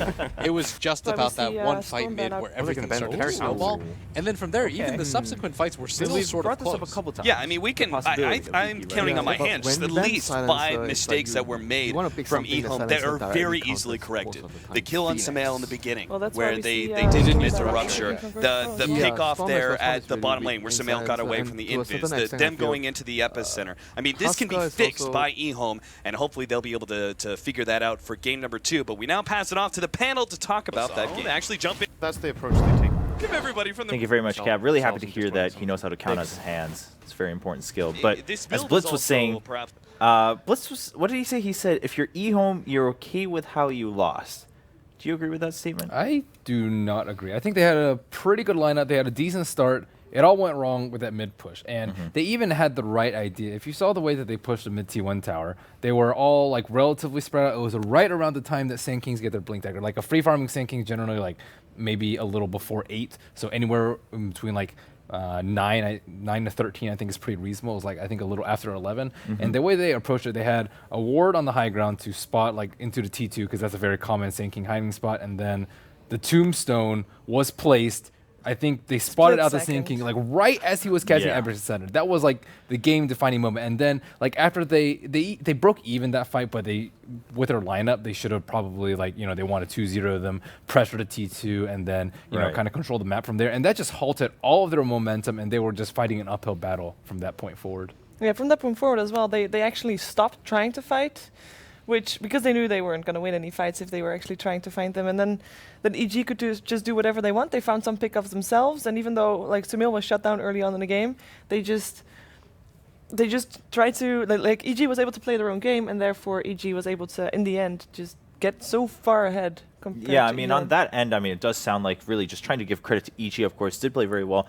Winter, what's your take on that? Yeah, I think that was the most important moment that happened in the game. It changed the whole face of the game entirely. If EHOME were to cancel the blink from the Sand King with the tombstone just by a fraction of a second quicker, I think the whole game would have been different. They would be taking towers continuously after that because you won't have epicenter to defend the next push, and everything would go EHOME's way. But because that fight didn't go their way, I mean, they sort of traded even, like you mentioned, but there was track, so it becomes uneven because of that.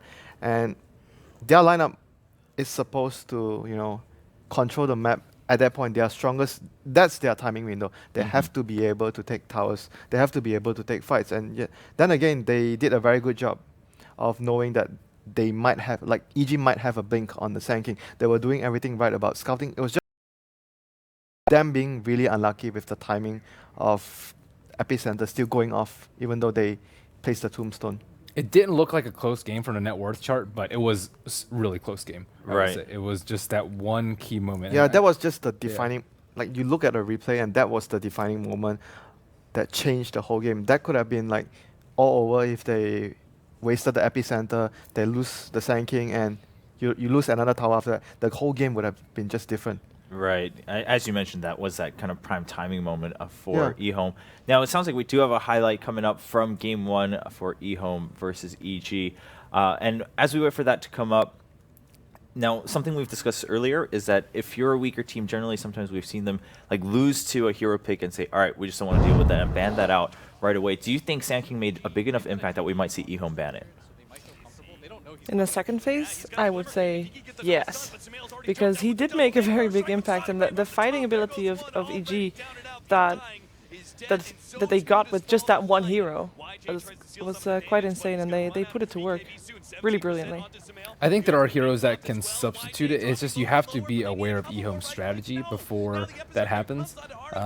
Like if you expect them to 5-man push a lot, you can go the Keeper to Light route that Secret likes. You can go like Ancient Apparition plus Sand King or Ancient Apparition plus someone else, which just halts pushes dead in this track, especially with heroes that heal up like Bloodseeker, Dazzle, Undying. I think that there are multiple ways to counter, but you have to see it coming. So it just depends on how early in the draft that EHOME commits to this 5-man sweep your tower down map control strategy.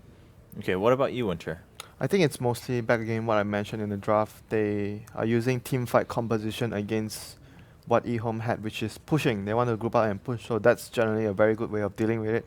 And it's just a matter of, I feel a lot of it is just unlucky this game. Honestly, they played as well as they could in the lanes, and everything went well. They hit the timing where they were pushing the tower, and they even know that the blink was there. So it was, for me, it was just very much unlucky that game. It could have gone their way. The if split that- second of yeah, the that zombie. split second, you know, that Right. just that one, that moment, you know, it's just really, when you look at it, you're like, oh, you lost this game. You don't look at it. You don't feel too bad about that game, because sometimes it happens in Dota. You're just unlucky, and you just look forward to the next game. Like, I don't think the draft was that big of an issue, even though the Sand King was, I mean, it's good against a pushing lineup, but then again, there's a lot of replacements. There's Earthshaker, there's other heroes that fit into a fighting, like a team fight composition lineup, and teams have been using multiple heroes to deal with like pushing lineups. So I feel it's just more of EHOME can look back at the game and feel we were just really unlucky at this moment, and sometimes luck determines the game. You know. That is true. Yeah, overall, we also have another clip just showcasing again the importance of that Sand King and what a big role that he played, the Universe played in this matchup. But like you were mentioning, so it sounds like overall, I mean, you guys are pretty content with how EHOME played that out. Do you think that EHOME then goes forward, and even if it's not the same lineup, says, all right, let's still try this again because we can definitely make it work against EG? I think they can. I mean, as Winter just said, a split second change. If that is the only reason you lose the game, you can't just write off the strategy, because obviously split second you can change that. You can have like split second faster reaction perhaps. So in terms of trying the same strategy again, yeah, definitely. What about you, Ben?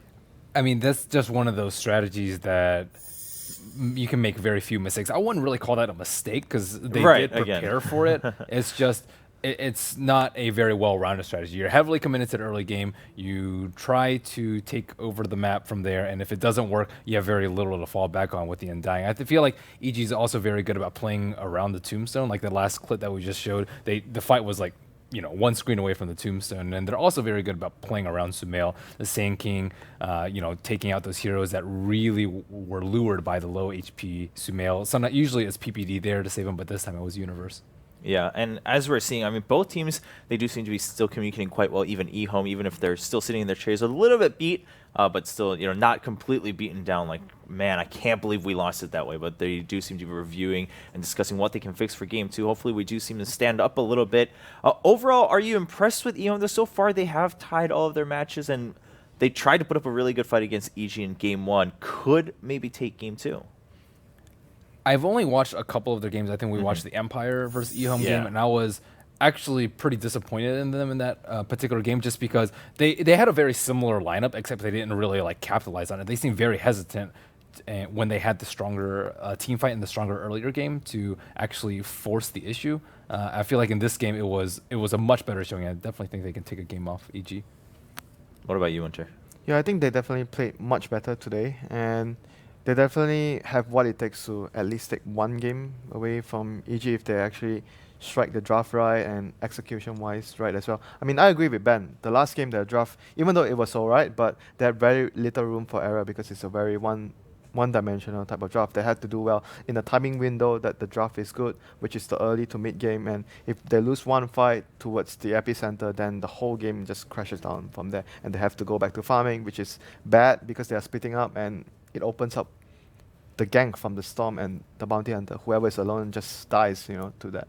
I think EHOME is one of those teams that if it was a best of 3 setting, they would probably have a good chance of taking the series. Like we saw that they've only taken 1-1 so far, at least mostly, and they mostly actually lose the first game and then win the second game. So this could be one of those scenarios where they learn from what they should do better and then take the second game. And if in the best of 3 scenario, they could of course then also take the third game if they found the kryptonite of the team they're playing against. That would be interesting to see, though, because EG also very well known to develop very well and mature throughout one series. Yeah. And, of course, PPD known to give a lot of advice on that, how to play out a series, how to change from game to game, how to not repeat the same mistakes.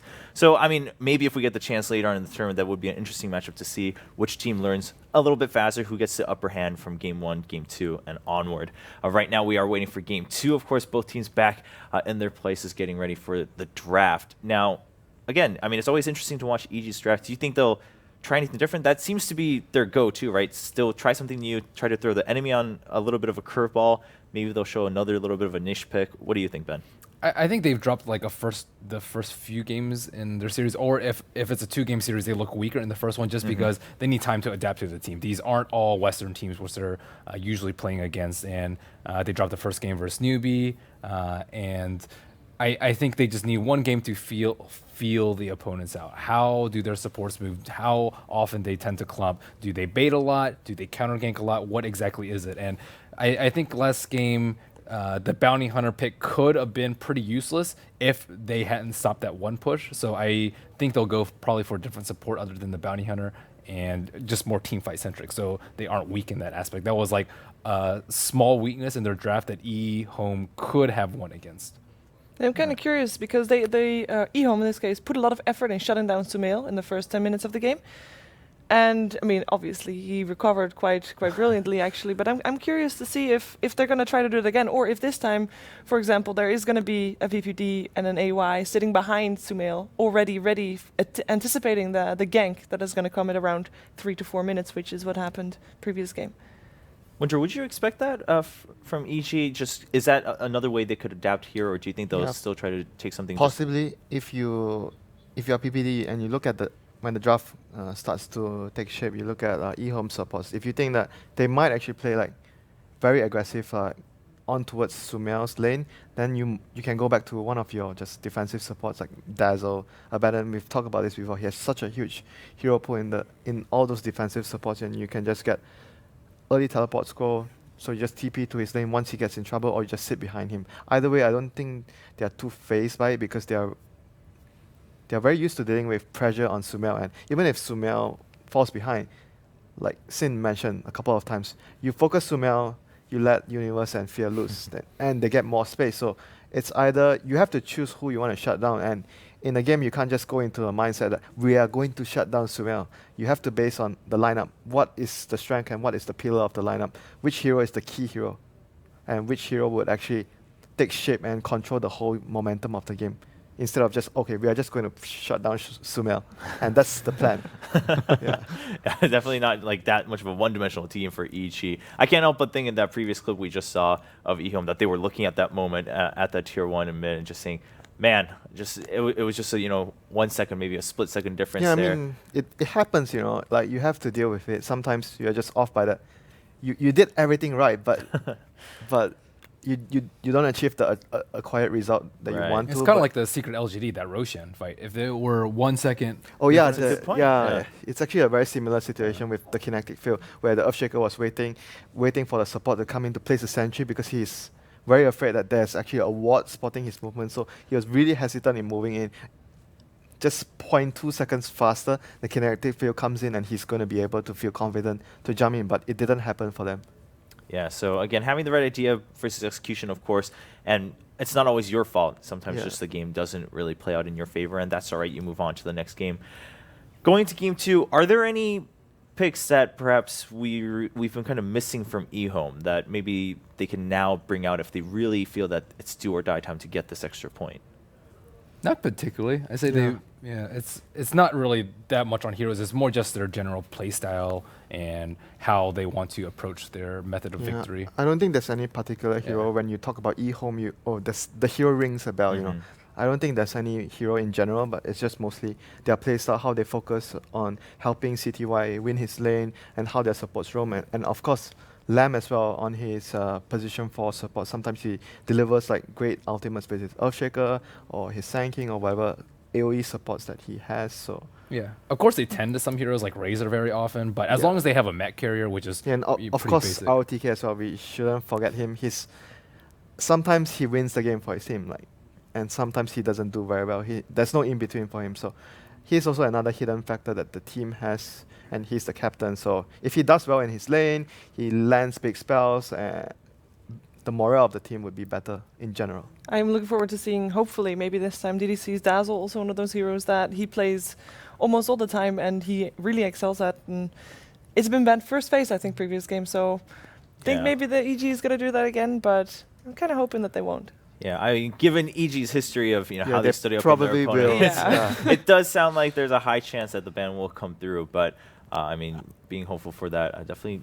I mean, if it goes through, it could be a very exciting game. Overall, at Dazzle, showing up to really play and extend a lot of these games here at TI5. Definitely one of the heroes.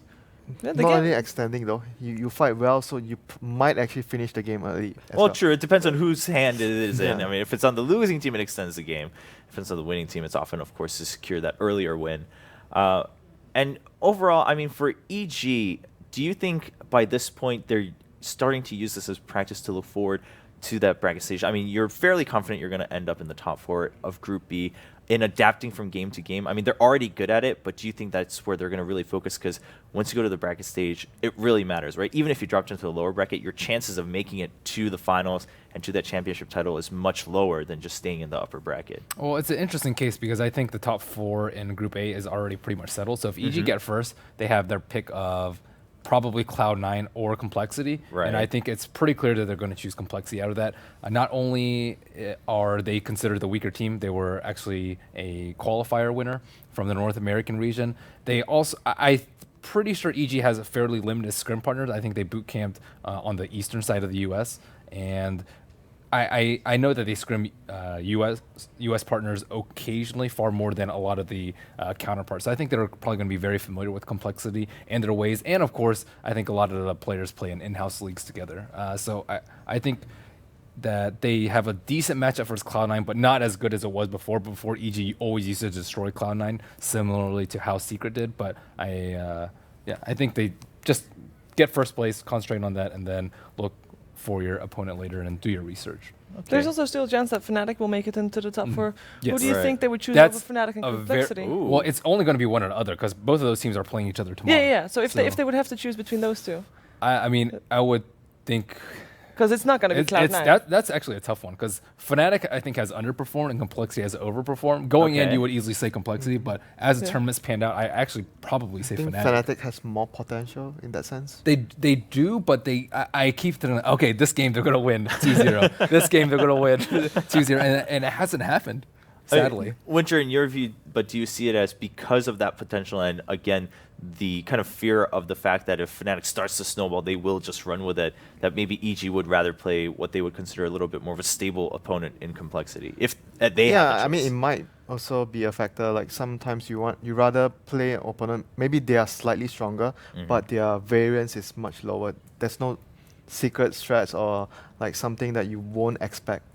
You rather pick an opponent that you actually know what's coming rather than okay, this opponent is weaker, but sometimes a different draft appears and you don't know Right. how you want to handle the specific hero. So you might want to go for a slightly stronger one, but more predictable. This is an interesting point to talk about, though, as we start to go towards the last day of the group stages.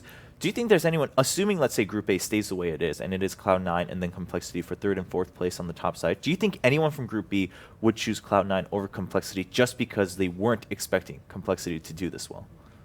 Maybe a bit more worried about Complexity, that they can like throw an unexpected punch, but I mean, if it is EG choosing, then EG will go for Complexity, as Ben just explained. I think Cloud9, they have been underperforming, but then you come to best of 3 still, and then do you really want to try to face Cloud9 in the best of 3? Because they are still a very strong team, and they can still throw out a big punch I think as well. they underperformed day 1, but day 2 they looked really good. Like I'm Yeah. talking about really strong, and the way that they've won has been like very, very impressive. Yeah, of course, today, too. I mean, coming out maybe even stronger than day 2, looking a lot more gathered and looking a lot more confident overall. Day 1, they did have a little bit of a rough day. We'll review overall standings right now as we wait for the next game between these two teams of EHOME versus EG, and take a look at Group B, in fact, to see kind of where we are. I mean, VP and EG leading. CDEC, of course, a big surprise, and CDEC actually has the potential to have the highest number of points if they go forward and just win all their games 2-0. What's the possibility of that happening? Well, I want to say that it's really high for their sake, but to be honest, because they have faced Empire, I believe they've still got some tough opponents to face. And I'm thinking their chances of getting top 4 now that I see, because they've got 2 wins, right? If it was if it was draws, if they got 6 points any other way, then it would have been tougher. But I think because it's 2 wins that they got, I think they have their chance of getting top 4 pretty high. Because newbie EHOME, they're all having so many draws. This is a group of draws, and just purely by having those 2 wins, I consider them a top 4 team in this group. Yeah, it does look pretty possible. Winter, what about you? I mean, where do you see CDEC ending up? I think it's still really tight though. Anyone can take the top 4 position in that group, and CDEC have still a few hard games to play against stronger opponents, so they need to at least win another 2-0. I feel another 3 points to be safe in the top 4. So I feel anything can happen still. Ben, any clear thoughts about CDEC, or do you agree that? Well, we'll see. I mean, because they're later matchups. Yeah, well, I think one more 2-0 is safe for them in the top 4, but it also depends on like how Vici does, how all the middle of the pack teams do. Yeah, of course, especially Vici, Newbie, and EHOME, all not performing up to, or Vici not performing up to standards that most people might have expected. On the flip side, Newbie and EHOME maybe coming up a little bit stronger than some expected. And then, of course, Empire. We do have another match with them later today after this one, and they will be playing against EG. That will be a big one for Empire, right? If they can take a win there, that sets them apart. But if they get 2-0'd against EG also, like they started out with not the hardest of matchups on day 1 and 2. They had a rough beating there. If they can't climb up, it's going to be rough for Empire to hope for a top 4 finish on day 4 of the group stages. As you can see on your screen, of course, in stream 2 and 3, we do have Virtus right now alongside Newbie, and that should be a pretty interesting match. Of course, might tell a lot on the results of Group B. Same with VP and Vici Gaming. See how Vici Gaming's doing as we wrap up day 3. I almost said day 2, but we're in day 3 now. The days are all blurring together. They've been long but excellent days here at TI5 for sure. Are there any matches that really stand out to you? Because I feel like every time we do highlights from the previous day, it's like, oh shoot, that one was really good too. And then we think about day 1, we're like, okay, well, we had those moments in day 1. We of course had the Age of Steel with the Storm. Anything that particularly has left a memory for you, Winter? I mean, the first series of the day on day 1, obviously LGD was a secret. There were both very high quality games and very contrasting play styles, and you could see a lot of difference in how when the team match up together and how they view both of the teams, like the bans, the picks, and stuff. I think that's the most memorable series for me today. All right. Well, would like to talk more about all the cool moments we've had so far, but it looks like the teams are ready for game number 2, so we'll be jumping into the draft between EG and EHOME. EHOME on the dire side, EG on Radiant, and EHOME just kicking things out for the Naga ban. They don't want to deal with that. EG, of course, very well versed with Naga. There's a dazzle. Bam. Man, not even waiting until the second ban, just going and taking the hope out of everyone who might have been waiting for that one. At least it was second one last game, but no, that's just mean. Same with Naga. That's true. Yeah, Yeah. that's true. Not giving a chance either. Both very clear on that one, but EHOME taking a little bit more time for the next bans and perhaps going forward too. Again, the Bounty Hunter was a big question mark for me, just because it's not terribly great against EHOME's style of play. Obviously, it's a very good hero and very highly rated, but I wasn't sure if EG was actually going to tend towards that this game. Okay. I think from previous game, like EHOME did really good in the first 10 minutes, right? And one of the reasons they did that was because of the Spirit Breaker from RTK.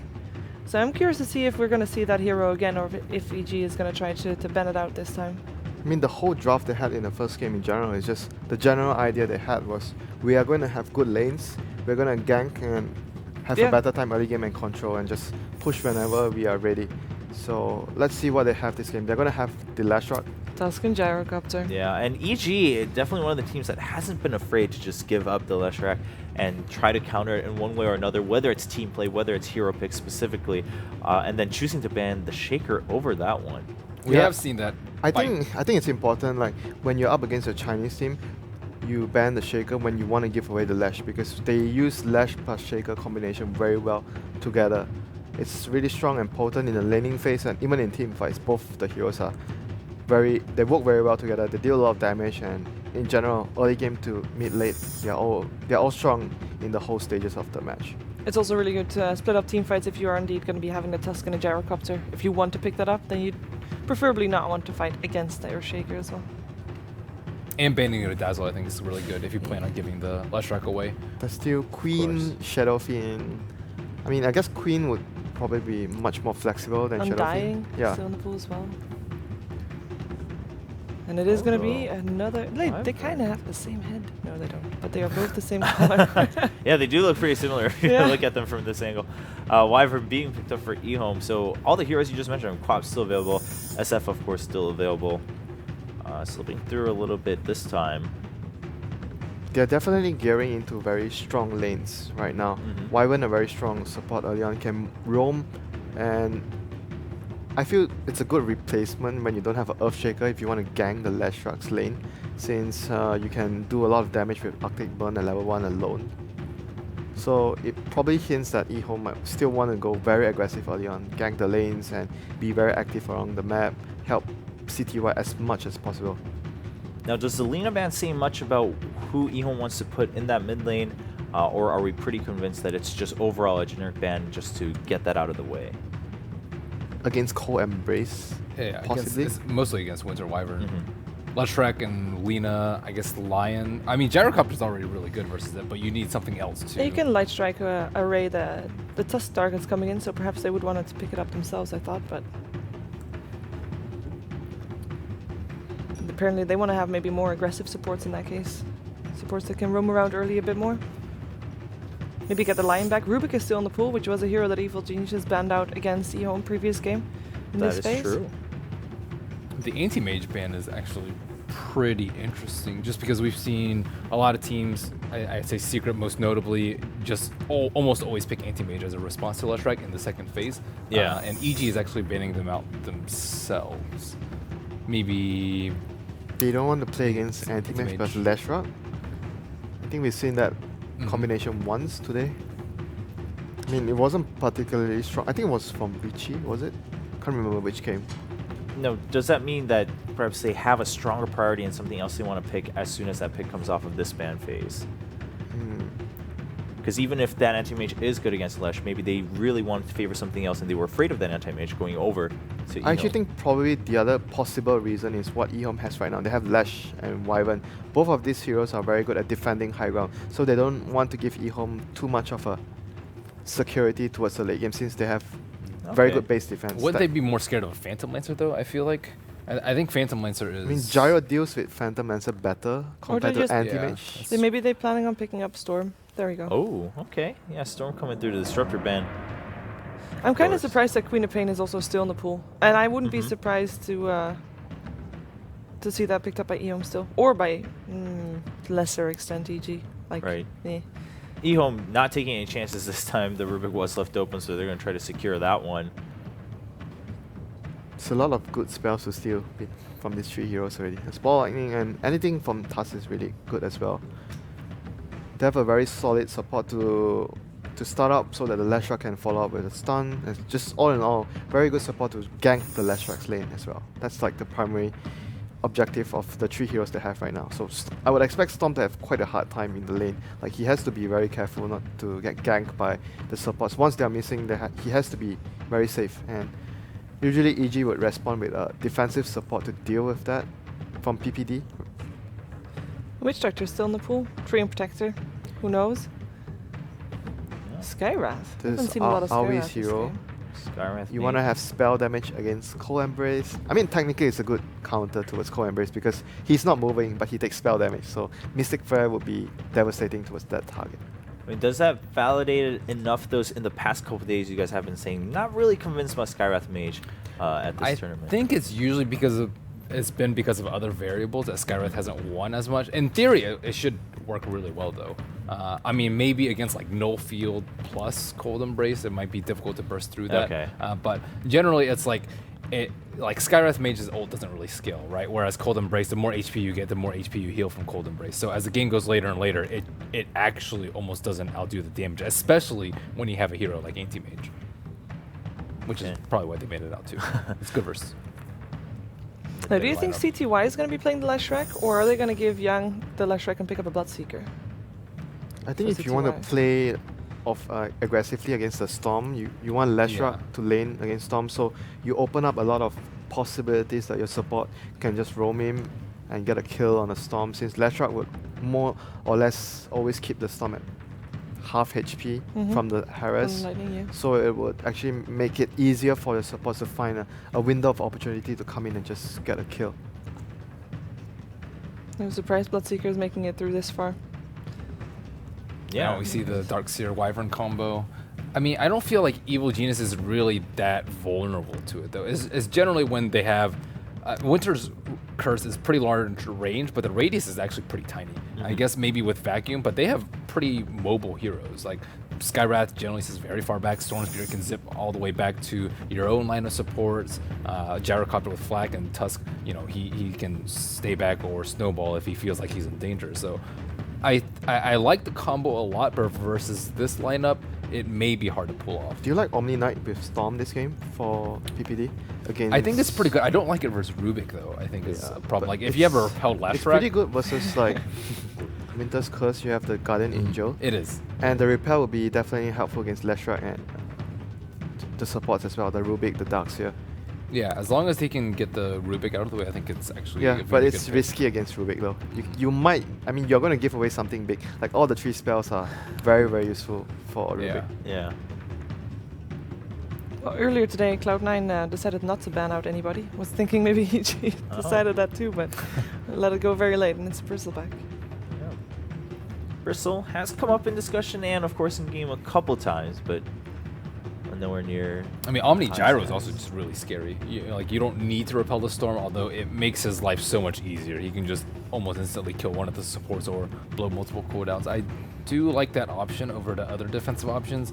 Tree is like so-so There's versus Darkseer and Edict, so yeah, Arctic Burn even, and it doesn't seem as strong. And also, like, I don't think the root is that great here.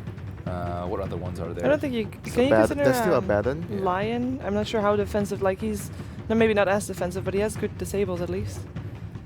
And they're kind of lacking on that department again. Who knows? They don't have a lot of time left, so. Yeah, I mean, they already used a lot of their reserve time earlier.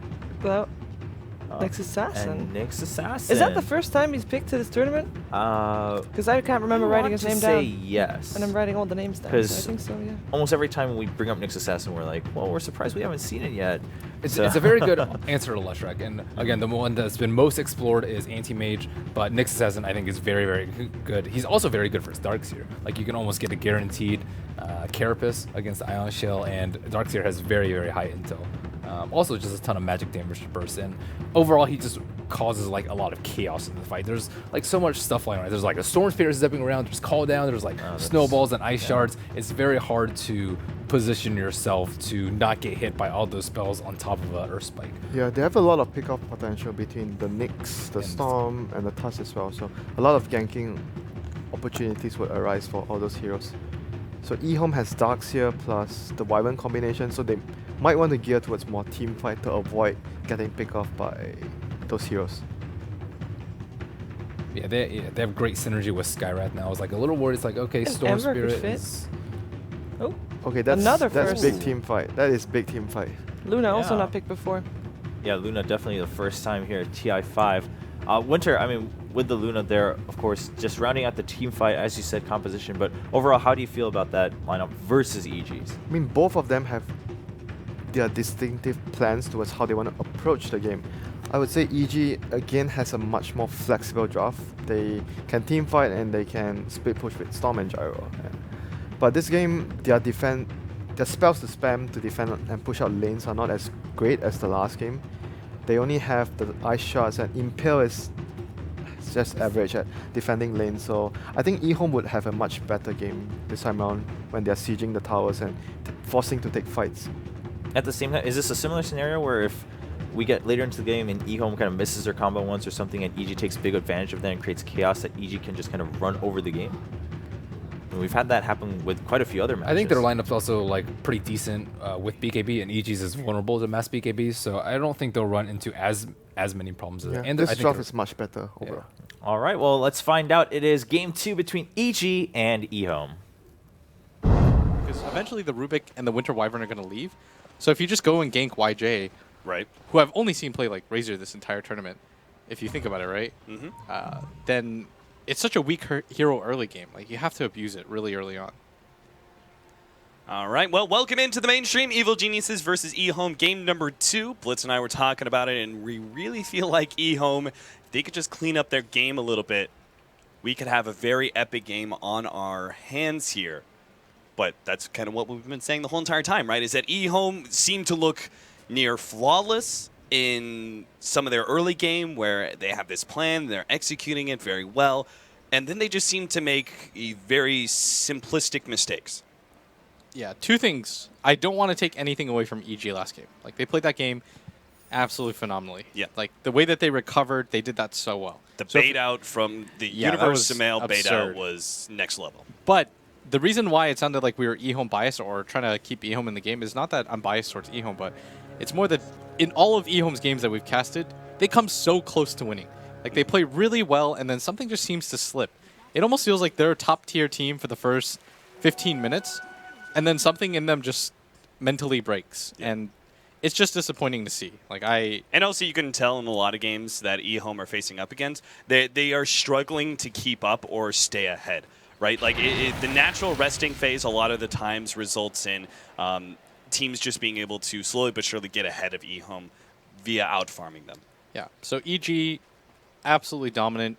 I think in general, the way that we focus our cast for people that are just tuning in is we still want to make the game closer, at least be able to praise both teams equally, if not try to highlight some of the things that the losing team is doing well, despite their loss. But Sumail versus CTY mid, I'm really excited to see this just because I don't know how Sumail's possibly going to win this lane. Like, in my opinion, this just isn't a winnable lane, and I'm really surprised that EHOME was willing to give Sumail Storm, because that's the 3rd time I think I've seen EHOME lose to Storm. It seems like it's a hero they struggle with, but they must feel really supremely confident in CTY's ability to beat him mid. I mean, it is a quite one-sided matchup, right? I mean, most of the intelligence mids that face up against Leshrac are naturally going to lose.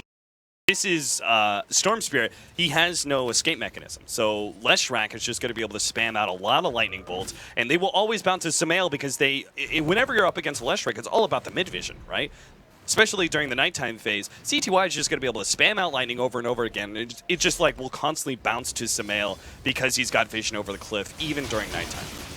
Yeah, and he actually just narrowly misses that stun, and if it had connected, CTY probably would have walked away with the first blood, but part of the problem too with Storm, I guess, is just the low amount of move speed that you have makes the Lightning Storm even more powerful, but Right. that's a my good point. always 1-minute analysis of Storm in the very beginning of games where he's picked. And focusing on the other lanes, Universe at top, I think PPD actually went over there and helped him. And if Yeah, you look so- in this mid lane too, So here's what he did. If you look at the Tier 2 tower area, Tuskar can actually sit here and be able to throw ice shards look at in a PPD. circle. He's actually just Yeah. dragging the creeps. I've seen this done before, but I think this might be my first seeing it in a pro game. And PPD farming out the jungle, and he's actually making this lane winnable now for Sumail, as he took away a full lane of creeps from CTY. Yeah, he's basically next leveling the support Tusk. He gave Universe a pretty decent lane. Unfortunately, he's going to die now, though. That's going to be our first blood. Goes to DDC. We'll grab his boots up. So it looks like Universe just a bit too far forward. But he set up the lane for the creep equilibrium to push forward very early on, and now he's actually helping to win the middle lane. So this is probably why EG felt maybe a bit confident about the Storm Spirit versus Leshrac matchup, because they have this sort of ace in the hole. Yeah, this is really neat. I like that. It's one of the ways to deal with Leshrac.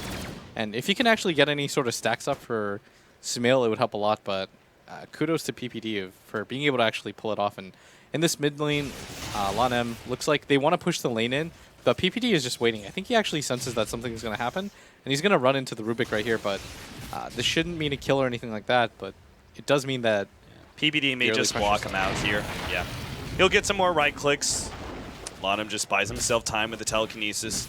There is still the snowball. Maybe PPD can actually pick up the skill, especially when he gets in front of Lanem for another extra right click. A snowball? No, he decides against it. CTY is there, ready to go with the split earth, and that would just be a bit too dangerous. Yeah, and this top lane, Universe still has to be careful because Winter Wyvern, the Arctic Burn, deals so well with most offlaners, and the amount of damage that your Luna can pump out with just the Lunar Blessing by being alive is quite a lot. So he does have to be fearful of this, as he even pops the spiked Carapace to try to avoid some of the damage, but 2 of those hits alone, taking out nearly a fifth of his HP. And ROTK, meanwhile, at bottom, is doing a pretty good job at bottom. Yeah, he's had to deal with a Skywrath Mage spam, but seems he's brought enough reach in to be able to position himself very forward in lane. And because of the fact that Tusk is doing this, kind of really interesting pull scenario, as you could see it right now, exactly how it works. Looks like it does kind of bug out.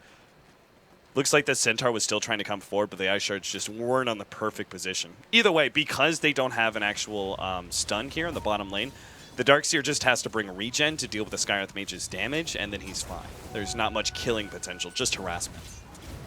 Yeah, Universe is being zoned out really heavily in this top lane right now. DDC and YJ are just doing such a good job of forcing him out of this lane and making him uncomfortable, but they are going to push out the lane. This is what happens. The Luna just has such high base damage that CSing for her is so easily done, and it's just going to kill the creeps a little bit faster than you would like, and Universe is going to grab his level 3. And meanwhile, at bottom, ROTK just continues to get levels. He almost has a Soul Ring, and once he does that, I don't actually think he has to be in this bottom lane anymore. He can probably just go to the jungle camp. Because yes, you can disrupt some of the Gyrocopter's farm, but it probably isn't worth it at the risk of your own farm. And they might even go on him at bottom as he is out of mana, but he's just going to start the surge early. But he might have just trapped himself as Fear's got phase boots, and he's looking for the angle, but just backs off. Puts a little bit of pressure, I guess, assuming that RTK was going to be able to get away. They also could have bought like maybe a TP scroll from the side shop and gotten out that way. But he'll just pop a couple more surges, getting on back to base. Back over to our middle lane, CTY's 27, 28-4 now, compared to the 23-3. Considering this is a matchup that's favored to the Leshrac, this is a very even CS. Oh, it's beyond favorite to the Leshrac. So the fact that Sumail is somewhat close to this is going to be pretty impressive. And I'm just waiting to see how this goes, because EHOME, if they lose another game to Storm Spirit, I would have to imagine the rest of the tournament, they're just going to live in fear of it. So yeah, this is a pretty big game, not only for EHOME to keep their hopes alive, but just so it's like a confidence booster, right? Mm-hmm. Like, we can deal with this hero. We don't just have to first or second ban. Yeah, it limits your drafting capabilities if you have to always ban out a Storm Spirit in the second banning phase, rather. Yeah, and so Fear just continues to free farm just behind the Luna, but he has an Enchanted Mango. I like that, right? It's pretty neat. It's like a nice way of having HP regen and at the same time that extra bit of mana necessary, especially since he's versus some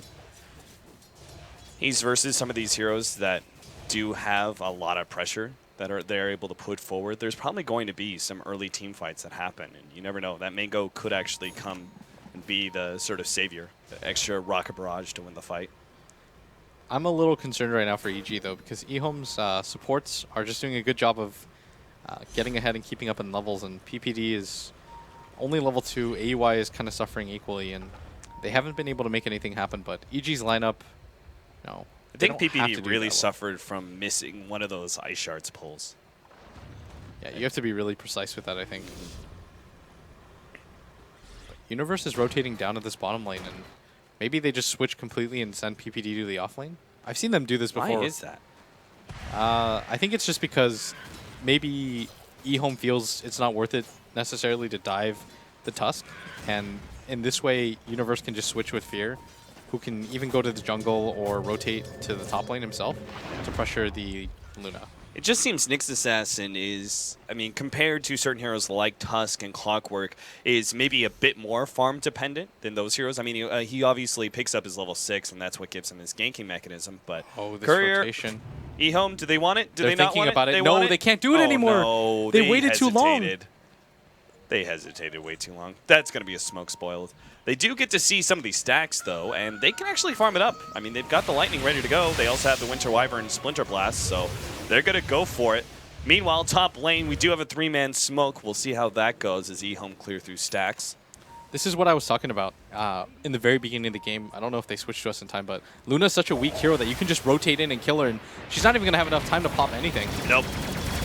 Immediately taken out by the Snowball. And silenced up as well, unable to get off that ultimate. It's funny thing is, like, YJ was backing up at the right time too, so they actually are just making a full-on lane switch. That's what they're doing. So they're putting Universe now at the bottom lane, and with that, obviously, smoke up, they transfer their tri-lane to the top lane to put pressure on Luna.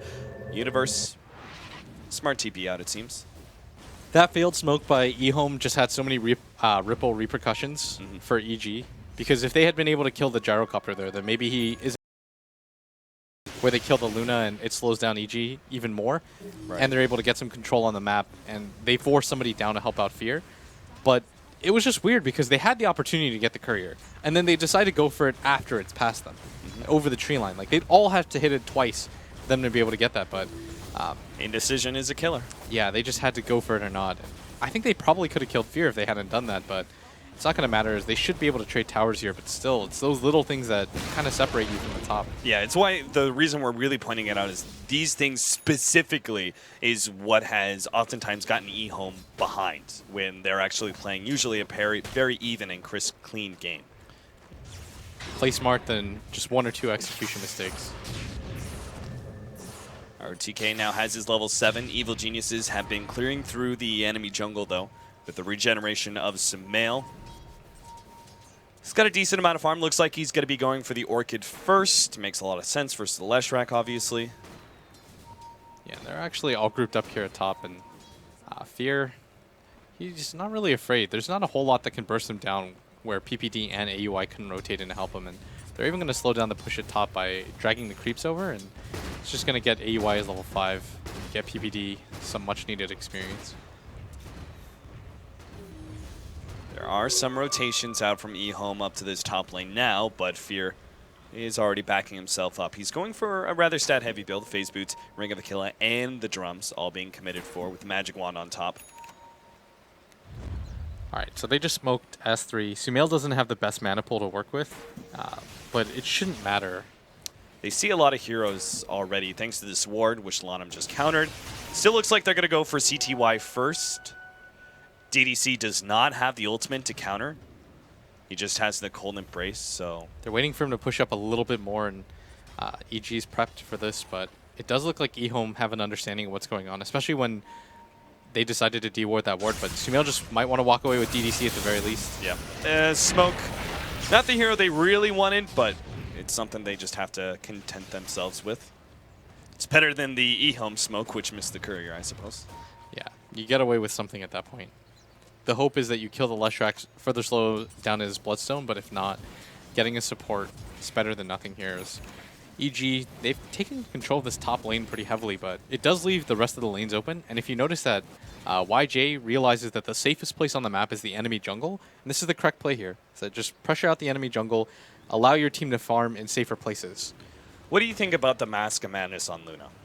It's really cool. You can farm the Ancients really quickly. It allows you to just propel your farming really fast, but much more likely a Helmet Dominator for this game.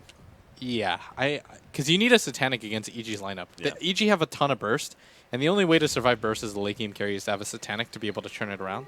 I know there are some players that like to go for the Mask of Madness, but I think in this game especially, just the HP that you can get out of the Satanic without having to build any stat items is pretty important. Yeah, and I would also say for like the early to mid game, like Evil Geniuses are very clearly going to put a lot of pressure on EHOME, and Mask of Madness is more of a farming item than anything else. Oh yeah, definitely. I think EHOME do want to get in fights. Like they have the type of lineup for it. Yeah. When you've got supports like Rubik and Winter Wyvern, they're not the most self-sufficient, and they're definitely not that useful outside of fighting. You're not going to farm with those heroes and change the game. You're going to get into fights, get good Winter's Curses off, do things of that nature to try to get ahead. It's not even like their ganking is very efficient, right? Winter's Curse is okay, but the cooldown on it is so long that you can't really afford to miss it very often. Mech is about to be finished up by ROTK. He's trying to deal with this push at the bottom lane. How's Universe doing in levels? He's got his level 6 plus Arcane Boots, but he's pretty far behind in farm, especially when you compare it to ROTK. It's obviously unfair to compare these two offlaners. One very clearly has an advantage farm-wise, but... Oh, and they actually deward that, so I think EG will also know that they have a ward up there, because how else would they have known that they placed it up there, right? But EHOME's in a really good position once again. Once they get the mechanism up on ROTK, they'll feel pretty comfortable because Universe is pretty underleveled, and he can't afford to miss very many ganks at this point, and CTY is getting really close to his Bloodstone. At the same time, Sumail is a little bit further away from his Orchid, so the farm advantage, EHOME can definitely take control of it. Yeah. So, and especially with the Orchid timing on Storm Spirit, like he's naturally a hero that you want to group up against, right? Because Storm Spirit isn't particularly strong in 5 versus 5 team fights early on. He just like naturally just doesn't have enough mana. Plus, Orchid is more of a pick-off item than anything else. So you're naturally going to want to group up anyway. And it seems like EHOME's plan is just going to come together at the right time. The mech, you have the decent amount of stats on your Luna, level 6, and some stats on the Leshrac. Even Winter Wyvern's ready to go. And they are actually Question smoked is- up. They want to take this top tower after this gank. AUI is not even the main target here. It's just that Yeah. the lane is pushing in, and this is an easy push right after. Good time for it. Quickly being able to burst down both the Scarith Mage as well as the wave of creeps. And Evil Geniuses are kind of unlikely to make the rotation. In fact, you could already see Universe starts backing himself away. But EHOME aren't going for the tower. I thought you were spot on the money there. Yeah, with it's your really call, common. But Because you're seeing PPD at bottom. He doesn't have enough mana. Even if he TPs, he only has a snowball. The Gyrocopter isn't interested in fighting here at this point. Same with the Storm Spirit, especially when the Winter Wyvern is level 6. So the top tower was pretty easily takeable. Like they had a catapult and everything, and they had the momentum. Like there's no way they anticipated that smoke from I EHOME. think maybe EHOME are just maybe a bit too tepid after the game 1. Yeah, but in some ways, I like that they still go for the win like that, and I feel like this would have been a similar situation. I think if they were playing any other team but EG, they would have continued to go for that tower. But I think that was just a case of a little bit too much respect, but I don't want to harp on it too much, but I did think that was the correct play. Bloodstone is going to be completed on CTY, a mech is completed on ROTK. The Luna almost has an Ogre Club. You don't want to wait for the full BKB. It would open up a little bit too much space for EG. Yeah. So maybe you go for the fight here. Because that would mean BKB would be finished on the Gyrocopter at the same time. Yes, exactly.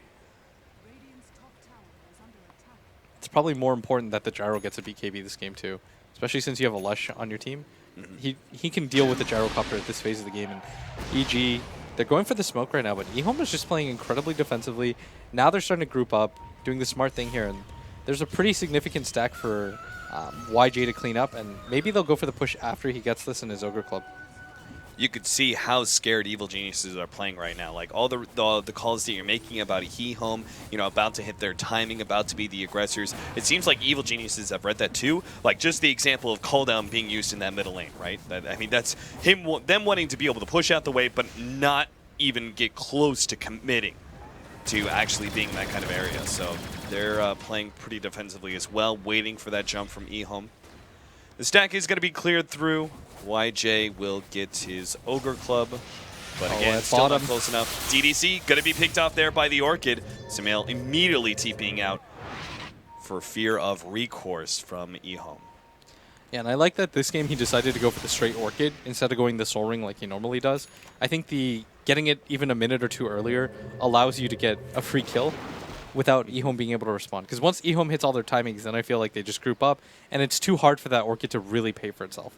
And I like that he went for it overall, because against Winter Wyvern, you're going to have so many issues once he gets a Glimmer Cape. Yeah. So by the time you get your Orchid, the effectiveness of it dies out.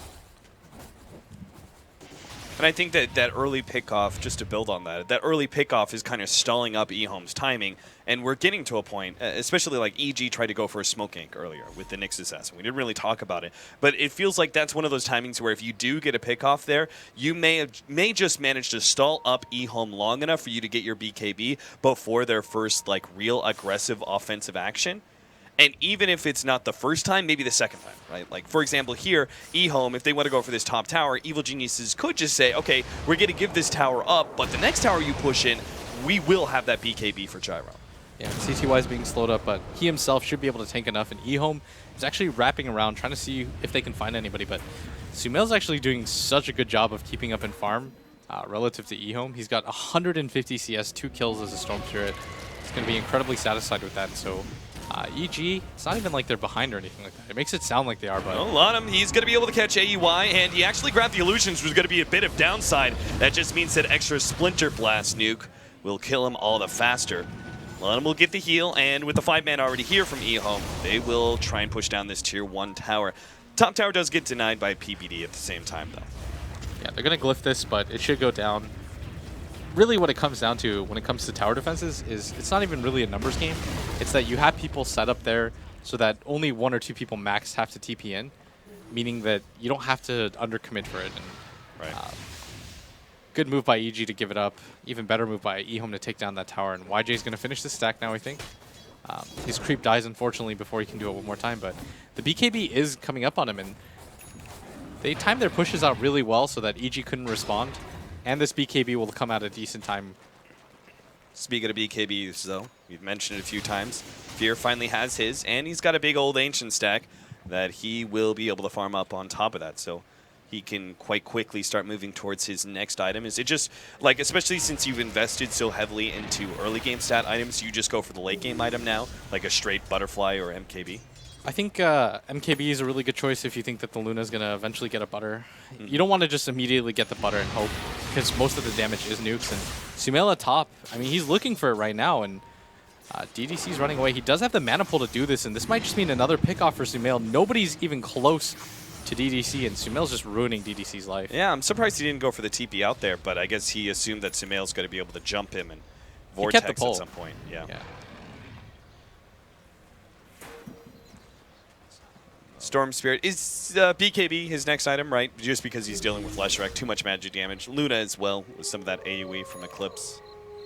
Bloodstone first, and then... Okay. I thought maybe he would go for the early BKB, simply because there's a chance that EHOME go for, you know, a lot of 5-manning. I think BKB might be okay, but I think getting the Bloodstone, and if EHOME decides to overcommit for the 5-man, allows you to just win the game from having that item. I think that it just does too much for Storm. Like, it allows you to revive faster, it allows you to snowball sooner, it allows you to stay on the map and farm more. Because the HP aspect of it too is underrated. Like, if you want tank, you get a Bloodstone on Storm. It just solves so many of your issues. Yeah. And it's too good not to get as a second item. It's like one of those weird cores that you don't want to get a BKB on second. So EHOME very shyly went for their timing early on with taking some of those towers, but didn't really commit too much. They've taken just the tier 1s. Now they have the BKB for Luna. Is this another timing for them, or should they sit back and continue to farm up? No, the thing is, EG is doing the same exact thing. They got a Blink Dagger. They've got Fear, who actually pops his, and I think Universe even Envision, but when you hit these type of timings and you're wondering why do teams do this, like why don't they just continue to farm or anything like that, it's that what are you really waiting for? By just splitting up and farm, you're leaving yourself open to opportunities to get picked off. So when EHOME hits a timing where they get a BKB on their Luna and he's got 77 gold, what is it that you're waiting for anymore, right? Like nothing. You can't just keep delaying these pushes and saying, we'll wait. You're comfortable with this type of timing that you're going to hit, and this might actually work out perfectly as they're going to get the wraparound smoke. PPD, the first telekinesis into the split Earth, trying to burst him down. He does manage to get out the snowball. Luna takes some damage from Universe. It looks like Artus should still be falling. He gets out some damage with the Walrus Punch and the Ice Shards, but in the end, that 5-man smoke does manage to find a pickoff on just a support EHOME. I was about to say, tier 2 a Roshan. They only get a support, so it seems like Roshan is the much better option. Going for a tier 2 against a lineup like EG's when you have to base push against a Storm Spirit with full mana is just so dangerous. Yeah. Like, you don't know what's going to come. If DDC gets popped in the middle of the fight, or even Lanem, and all of a sudden you've got a 4v4, and then the Gyrocopter lays into your team, it's a little bit too dangerous. Plus, YJ is playing Luna, one of the weaker carries at just surviving. So going for the Roshan every single time when you're dire side especially is just a safe play.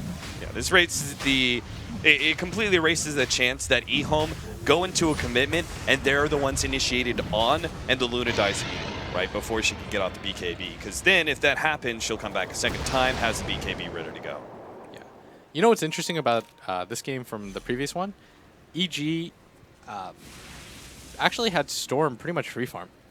And I was really worried that would happen to EHOME, but it seems like EHOME's strategy was more to shut out Universe as much as possible and then just play defensively and force Sumail to come to them. And they've done a really good job of that. Like, excluding Sumail's 2 solo kills onto DDC, they've actually only had 2 kills independent of that. Those are very minor pickoffs, especially since he went for the Orchid first rather than the Bloodstone. Yeah. You don't actually have much of a snowballing factor there. Oh, and mid too. Fear. He doesn't actually get off the BKB in time and almost gets chain stunned down to death. Now he's actually being run down by the Dog Bog Edict. Just need one more right click. No, it's still not enough. Another one was required. Fear barely gets away. And he was committing for the MKB too, so that would have been a prime opportunity for EHOME to get a pick off there. But while he is dead, they're going to go ahead and try and take this tier 2 tower. Yeah, it was really well played by Or, sorry. EHOME for that attempt, but Fear, Sumail did the right thing there. He just kind of took the heat off of Fear's back and slowed them down just enough so that they Yeah. couldn't catch up, but that's still a 10-second BKB that you've committed, and EHOME doing a good job right now of taking control of the map. PPD doing his best to just force the Luna around the map so that they can't go for the death ball.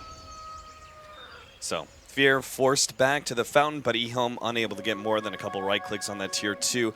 Now forced to defend their bottom lane. YJ's got another 1,700 gold.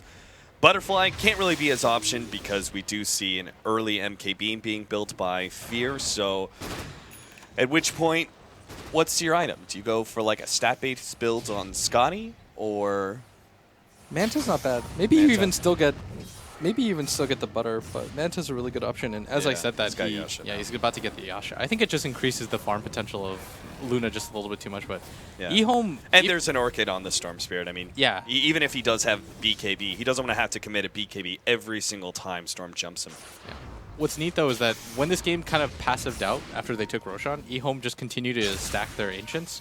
So they just continue to get further ahead on the Yeah. Luna, but Gyrocopter's still second in net worth, but when it comes to actual net worth, it's incredibly close. If it hadn't been for that Roshan, EHOME would actually be behind, which is a little bit surprising, but that's just on the heels of Sumail doing such a good job of keeping up in farm and not dying whatsoever. PPD, EG have kind of read this. I mean, top lane's empty, bottom and middle are both pushing out. EHOME are nowhere to be seen on the map, so it's got to be a 5-man smoke somewhere. Universe may still be caught. No. He pops the Vendetta in time before CTY could go for a Eul Scepter play. What do you think about Eul Scepter here? Oh, on CTY? Uh-huh. Oh, it's fine. You need some sort of setup on EHOME. If you look at their lineup, before the Darkseer gets a Blink Dagger, you need something to open up. That's why CTY is actually being sent first. It's not just because of the Aegis, but Universe does a good job of avoiding it, and Calldown's going to come down, but that's not enough damage. He'll just make it off. It's good versus Orchid. It sets him up for the Storm Spirit kill, especially since he did go for that Bloodstone. Like, that means the Storm Spirit is actually very susceptible to Eul's Split Earth. EG right now, they're having a tough time looking for an angle right now because EHOME is just doing a good job of keeping together. And EG are doing what they can. Sumail just continues to farm, which is the correct decision, definitely.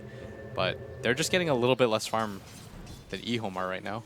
There's going to be a big team fight buff here for EHOME very soon. RTK is about to complete his Blink Dagger, I believe. So this will now set up the Winter Wyvern, as well as maybe, you know, Telekinesis or Split Earth plays are possibilities as well. But it's really the Winter's Curse Vacuum combination that's so deadly. Yeah. As long as they watch out for that, EHOME or EG should still be okay. They've got a ton of clear. The Storm Spirit just continues to get so farmed. They've got heroes that are very good at spreading out. Like, obviously, Storm Spirit's one of them, but then they've got a Blink Dagger hero, a Nyx Assassin, Tusk. He usually sits back and snowballs in anyway. I can see how, like, this Winter's Curse vacuum combo may only catch, like, I feel at the most 2 heroes. Like, the Gyrocopter plus Skywrath Mage is probably your most obvious go. Yeah, and Storm, again, takes the net worth lead. Really surprising considering the landscape of this game. The first Tier 2 tower was taken by EHOME, but Sumail, he's not forcing anything or overextending. He's not looking to make fights happen. He's just letting things naturally happen to him, and he realizes that because of the type of lineup that EHOME has, the one downside to this is they are sort of forced to 5-man, EHOME are, and when this happens, it means that you'll naturally get ahead despite the tower advantage. Aegis is now down. Evil Geniuses, like, they complete the MKB on the Gyrocopter. Did they go in at that point? Like, he just needs another 1,000 gold. I mean, because Luna is the more powerful late game hero. I don't think so. I think Right? Gyro is still better. No? He's still better? Yeah, because the option for Gyro exists where you can get a, what's that item called? A Divine. And it's so right. strong. Okay. And there's nothing on Divine EHOME that'll factor. instantly burst him now once he has a BKB. What about the supporting cast then of both sides? You've got the, you know, Vacuum Winter's Curse on one side, but then you've got the Storm Spirit. Oh, PPD's going to get caught out here. Yeah, they do have maybe a snowball to save him. No, he turns around, but he's being placed on ROTK. So CTY. They sniped the Courier too, though. That's true. So a 5th kill finally on the board for EHOME. Universe, I think, sniped that, yeah. He found it in the jungle. Like, Universe has had a tough game. He hasn't died, but he just hasn't had opportunities to make use of his ultimate or that Blink Dagger. Yeah. It's kind of like running around as a clockwork and just like there's no kills on the board, right? Like you're running around as a clockwork. What else do you do? You're not particularly a strong farming hero. At least Nyx Assassin has certain things like Aghanims he can go for late game. Oh yeah, But he's much more kill focused than anything else. It's just no opportunities for him. all right. So EHOME probably waits out the next Aegis. It's gonna come up within the next 4 minutes. He's still gonna go Butterfly on Luna. He's got the Eagle song on him now. Yeah, that's what I mean. It's just Yeah, I missed it's that. still good on the Storm against the Storm. Yeah, that's It's true. not great against the Gyrocopter, but it's still good against the Storm Spirit, and it increases your damage output by quite a lot. And this top CTY wanted to go for the Yules on Fear just to force the BKB, if anything. Oh, they see Vision of Sumail right now. CTY is going to try to Yules him from Vision, but Sumail's going to spot this coming with his Remnant. Yeah, they actually hit PPD. Leading with the Yules. Split Earth will land this time. PPD is going to be bursted down, but at the same time, Sumail makes his entrance. Nice vacuum in, but they still don't have DDC. He actually puts the Winter's Curse onto Sumail. The rest of EHOME turning now to deal with him, but he managed to get the jump into the river. He's good. Meanwhile, Fear, he's popped his BKB and is trying to fight up against 3 different heroes, but his BKB will run out eventually, and it seems he is just running out of time. He's going to try and finish off ROTK, but not even that is possible. EHOME do take the fight, getting 3 in exchange for just their Rubik. Yeah, I don't think EG anticipated the amount of damage that EHOME was able to put out, and the supports from EHOME right now are just so much stronger. Like, AUI can't really do anything when everybody BKBs. He's only playing a Skyrath. He's not playing a hero that we typically see him play, where you can go for the solo pickoffs or punish EHOME for playing so passive, right? Like, often we see him play heroes like Naga or Lina that can just go around the map and do what he wants, but EHOME have just played this really frustrating game where they just don't allow any openings for EG, and they're doing such a good job of it. They're not really giving EG any chances to get back in this game. And with all the multiple BKBs up, Universe's impact has been severely limited. Yeah, I mean, as you point that out, there's 3 different heroes, like the Skywrath Mage, Tusk, and Nyx Assassin, all who farming on is just not very valuable. You know, sitting back, if as you were saying, if AUI had one of his kind of his signature greedy 4 positions, they would be in a much better position with this passive play, but as it is, it's really only Sumail and Fear's Gyrocopter that are getting any sort of progression in items that is worthy to talk about. Like, yes, there is a Force Staff on Nyx Assassin. That's nice utility, but it doesn't change the landscape of the game too much. Oh, Sumail's going to go for the TP out. I actually think ROTK could have sniped him there. If he had... I don't think he was watching because his hero wasn't clicked, but if he had gone for the vacuum, that was just unlucky by Sumail because he rolled right next to the Darkseer with like a second left on his TP, and ROTK must have just been like, what the hell? But at top, Fear's going to get opened up on, and it's just a move to force him to BKB. Yeah. At the same time, CTY doesn't want to try and force it too much. He doesn't want to have to use his own BKB if someone else is behind Fear, so it just clears through the creep wave, puts a little pressure on Fear, and backs up nice and quick. YJ is about to complete his Butterfly, and Roshan. Yeah, good timing for EHOME. Yeah, they're playing a completely objective-based Dota. They're playing around the Roshan timings. They're not letting EG open up on them before the EG have Roshan to is stop up. this. I mean, They're the best team in the world at fighting Roshan when they're behind. here it comes. 4-man smoke up. How does Dagger start things with a jump in, EG. They're actually spreading themselves out. They don't realize that Roshan was actually happening, it seems like. Universe jumps forward, but there's a blink over to the side from ROTK. PPD in some serious trouble. going for it right now. Activated Lanham is actually going to be the target here of Gyrocopter, but the Winter's Curse plus the wall is going to be the target. Sumail now jumps in, going for ROTK, has to jump himself out though as it realizes the team fight is totally lost. EHOME will now clean up the rest of the heroes. Lanham will be taken out by Sumail, who now jumps over to get DDC as well. Still has some mana left, but hit by the Split Earth and the last couple of right clicks. Maybe not worth it to get those 2 supports, but EHOME now try and challenge for Roshan. Sumail buys back, and he's got a lot of mana. He makes a long-range jump, going for CTY, almost lands on top of him, but he does still get CTY. Now man fights against YJ. He picks up the gem too. He's running himself out. He's low on mana, but just enough to be able to get over this cliff. So he gets the Lesh rank, takes the gem, but at the same time, EHOME will still claim Roshan. Does he still go for this? No way. The ballsy maneuver, but he's not fast enough. Aegis is now grabbed by CTY. That was such an incredibly close fight. If things had broken a little bit for EG, that Winter's Curse, though, destroyed them. Like, they weren't able to put out any damage. Oh, Universe YJ. can't survive. Oh, this was greedy. At the very least, you can be happy that he wasn't the one who grabbed the Aegis, because maybe he would have died a second time there, but that was That's rough. That's such a simple pick-off that actually just kind of evens up the team fight we just had around Roshan. Yeah, because the Leshrac died in that fight too. He was able to naturally respawn, but it's still an advantage EHOME because they had to force out Sumail's buyback. I guess he made the money back, so it's okay.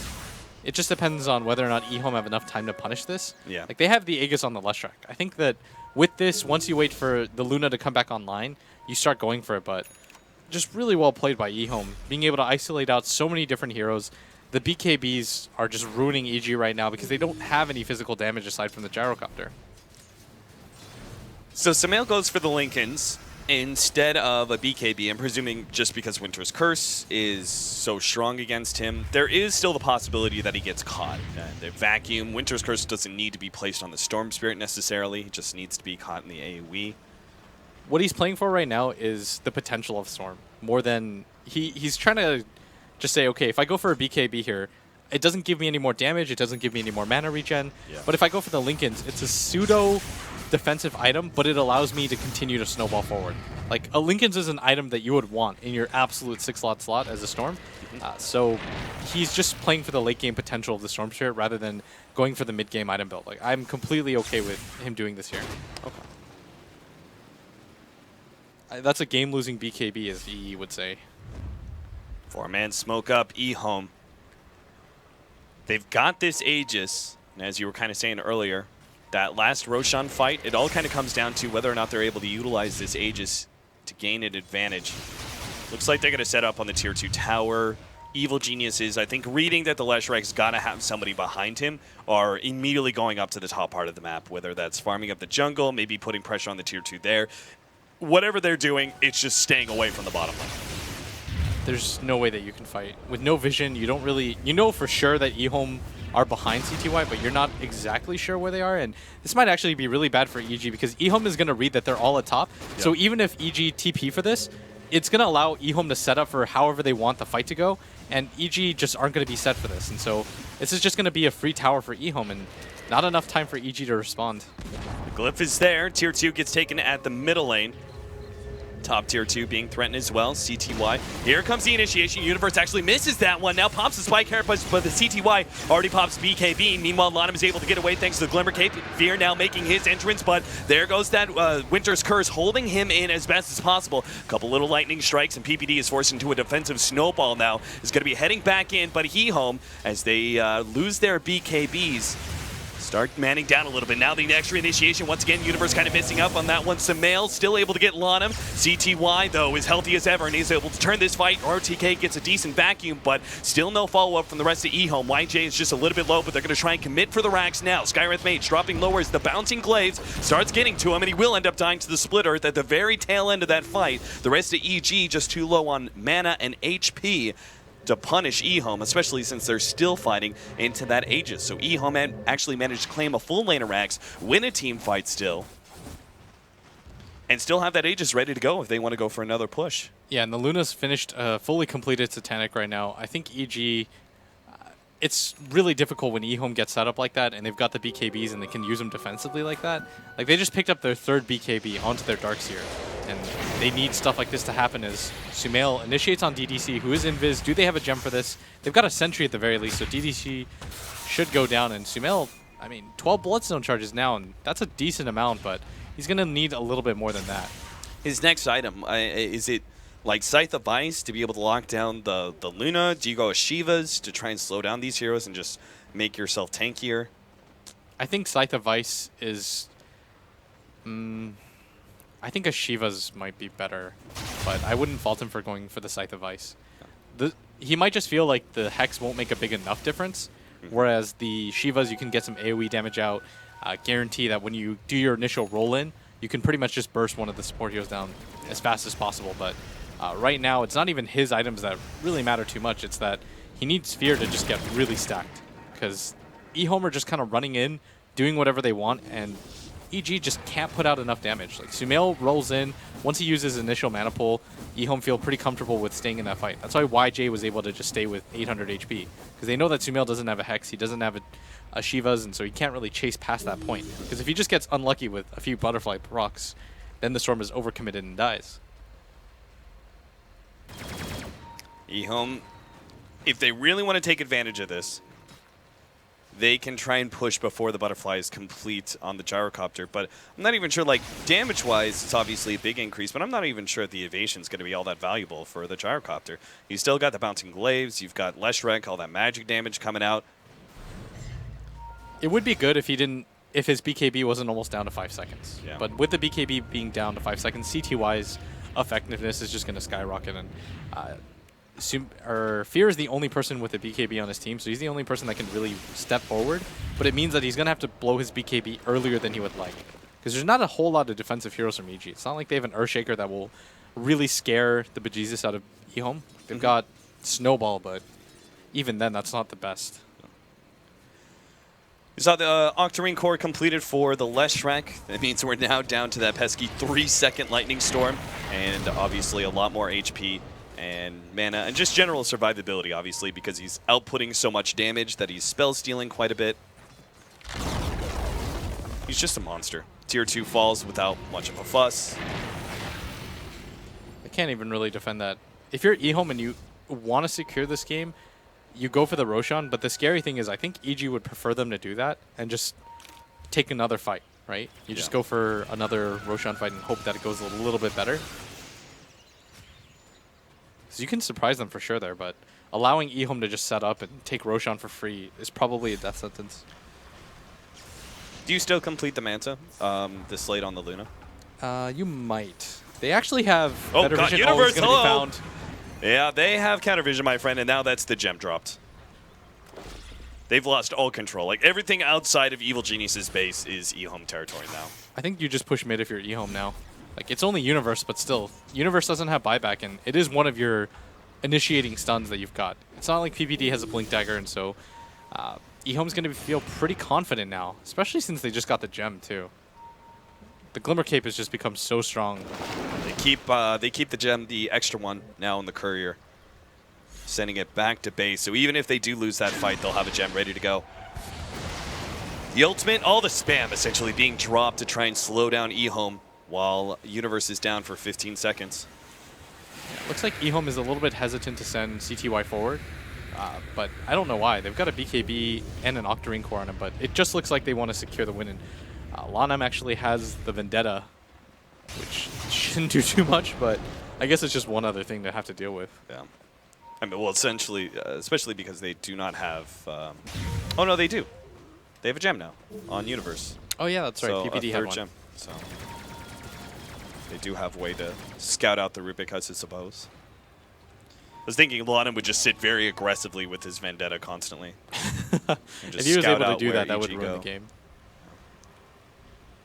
Oh, Manta is finished by YJ. You were correct. He did still go for it. You might as well, right? Mm-hmm. Why fill up the extra item slot when you're probably going to get the Aegis? Yeah, and you're still going to go Boots of Travel to replace your Treads, and then the Scotty to replace the 6th slot, the TP scroll slot. Exactly. Is that the item build? Yeah, Right. I think so. More than anything, it's just if he goes for another item, he can't get the Aegis. Who else is going to hold the Aegis on EHOME? Your Leshrac is 6 slotted. You probably give the cheese to the Darkseer, who's got a wand to drop. It's part of Dota item resources. Oh, Roche is up. You think EG should fight a Roche? I think they have to, right? I mean, it's a very clear role that EHOME is on. You gotta try and throw a wrench in this banner, you know? Yeah, Fierce TPing back already, but they got to go for this. And now, yeah, Sumail decided to go for the Shivas. I think he had to. Like, it's not just the Luna or the Leshrac that matters. It's both of them, and they gotta move quickly. This is gonna be done pretty fast. Too late. EHOME already halfway through Roshan. Maybe they don't even know that. They have to know that it's up. Maybe they Yeah. just understand that they can't really fight in there. I mean, they are going to be playing around buybacks quite heavily, I would presume. They still have... well, okay, they have no buybacks. They have 0 buybacks. It's all based on gold, and they have no buybacks. I mean, Storm Spirit has 12 Bloodstone charges, so that's a decently low death timer, but not low enough for you to die and continue to force the fight. You need 1 per level, I think. Yeah. How do I not know this for sure? Of all That's the usually things- how I read it. Like, if Yeah. I have 15 Bloodstone charges by level 15, I'm like, yeah, that's about an instant respawn. Yeah, so the Shivas is almost completed on CTY, and he actually is the one that takes the cheese, which I guess is okay. I feel like this is one of the biggest item upgrades, despite, we're talking about all these like great late game items for Luna and everything else. I feel like this Blink Dagger from DDC is actually one of the biggest pickups they can get over the last like 5 to 10 minutes, because that now means they have Blink Darkseer and Blink Winter Wyvern. If they manage to get a combination, the team fight's just over. They've got the problem right now for EG is that there's just so much lockdown on EHOME right now. From the Winter's Curse alone, it's going to scare everybody on EG. Because you can't really group up, but EHOME's lineup forces you to walk into them. And EG, they've pretty much got one shot at this, especially with no buybacks up. And there's no farm progression coming on the side of EG because they can't leave their base. So this next fight is really going to determine a lot. If they can hold, though, and you get a few more Bloodstone charges on Sumail, Storm is one of the best heroes at turning around a game that's lost. And you've already got the sort of like the maxed out EHOME almost. So they actually now have a Vlad's on Darkseer, another upgrade for, in particular, our Luna. And here it comes, the death push out from EHOME. In this game number 2 between Evil Geniuses, EHOME are desperate for a win. They've lost too many games that have been close. Shiva is now complete for CTY as well. YJ is already dropping a bit low. Of course, he's got a Satanic and Aegis. So if it costs him half his HP, and yeah, as he backs up, he immediately gets both an Urn as well as a Cold Embrace to heal him back up to full. He still has the Manta too, so going for the high ground right here is not that big of an issue for EHOME. They just are so afraid of losing this fight. Comes forward again, trying to do Universe the on the side though. Yeah, they try and grab him, and Sumail jumping in on DDC, but immediately the Ghost Scepters are there to be able to defend. And they're down. Universe still doesn't find quite the opening he's looking for, and now that that's sort of been stunted, EHOME surge right back into the enemy base, look to be able to take that melee rack. So Universe comes back in, Sumail jumping for Lana this time, but again, the Ghost Scepter is there. Sumail just has no effectiveness against that. Now, we do have our Luna dropping the Aegis. Fear actually gets controlled by the Winter's Curse and really doesn't do much there. YJ is going to be in a bad position because he doesn't have his BKB, but of course there's a Cold Embrace to keep him alive. Now Sumail actually hit by the Yule Scepter, plus the Split Earth combination controls him a little bit, but a good force stab to the side helps get him away. The ultimate out from YJ chases away the rest of Evil Geniuses, and they manage to actually do a lot, forcing EHOME to drop the Aegis and a couple of their heroes. Oh, that bounce! Oh, wow. Universe stuck out. Sumail's now going to jump in, going for Laudanum. They have a really good call down to be able to slow down the rest of EHOME. This could be EG cleaning up. They get one of the supports, but now YJ and CTY are still looking very healthy, and he's got the Satanic on top of that. Fear falls. He doesn't have a buyback. Evil Geniuses, this is just, they have too much of a deficit facing EHOME. Yeah, and YJ got past the cheese, I think, in the middle of that fight at the same time. Yeah, it was used by him, and pops the Satanic to get to full. Storm is still alive. Sumail looked for an opening there on one of the supports or something, but EHOME, this was the EHOME that we saw in one of our games, and we saw certain aspects of it in many of the other games that they lost. They can just look so clean and crisp in their gameplay and just not make any mistakes, and it just seems like they're an unstoppable team at some point. I'm not sure what really changed between Game 1 and Game 2 for them to get that kind of mentality, but if they keep it up, I can see EHOME going very far. Yeah, Sumail goes 9-1-3 and still manages to lose, and what a weird game is, for once, I mean, they didn't even focus Sumail. Like, they let him pretty much have free reign, and just shutting out the rest of the core's EG struggle, but EHOME managed to split this 1-1 and pass it back to our analysts now? Yep, analysts, what do you think? What do we think? Sidrian? I don't know. Were you distracted by your newfound toys? No, I was very impressed by EHOME in this game, actually. As I just said to you, which was not on camera, but yes. They played. I think their high ground sieging in this game with their two Aegis was really high quality. It was pretty much the same as. Okay, I believe we had a little bit of a sound issue there. Hey, well, since it was off camera 2 times in a row, do you want to repeat what you think? Okay, is my sound good now? Yes. I think we're Yes. good. Okay, we're good. hear you. All right, that might be on me. So yeah, EHOME played a really phenomenal game. I think as Blitz and Capitalist were pointing out in both games, they played really solid early game. In Game 1, they weren't able to transition correctly into the mid-late game. In this game, they secure Roshans. Their teamfight structure is really good. Their positioning, the way they spread out and disallow Storm Spirit from finding key kills early on in fights. And then when it comes to the base sieges, they use the Aegises very well.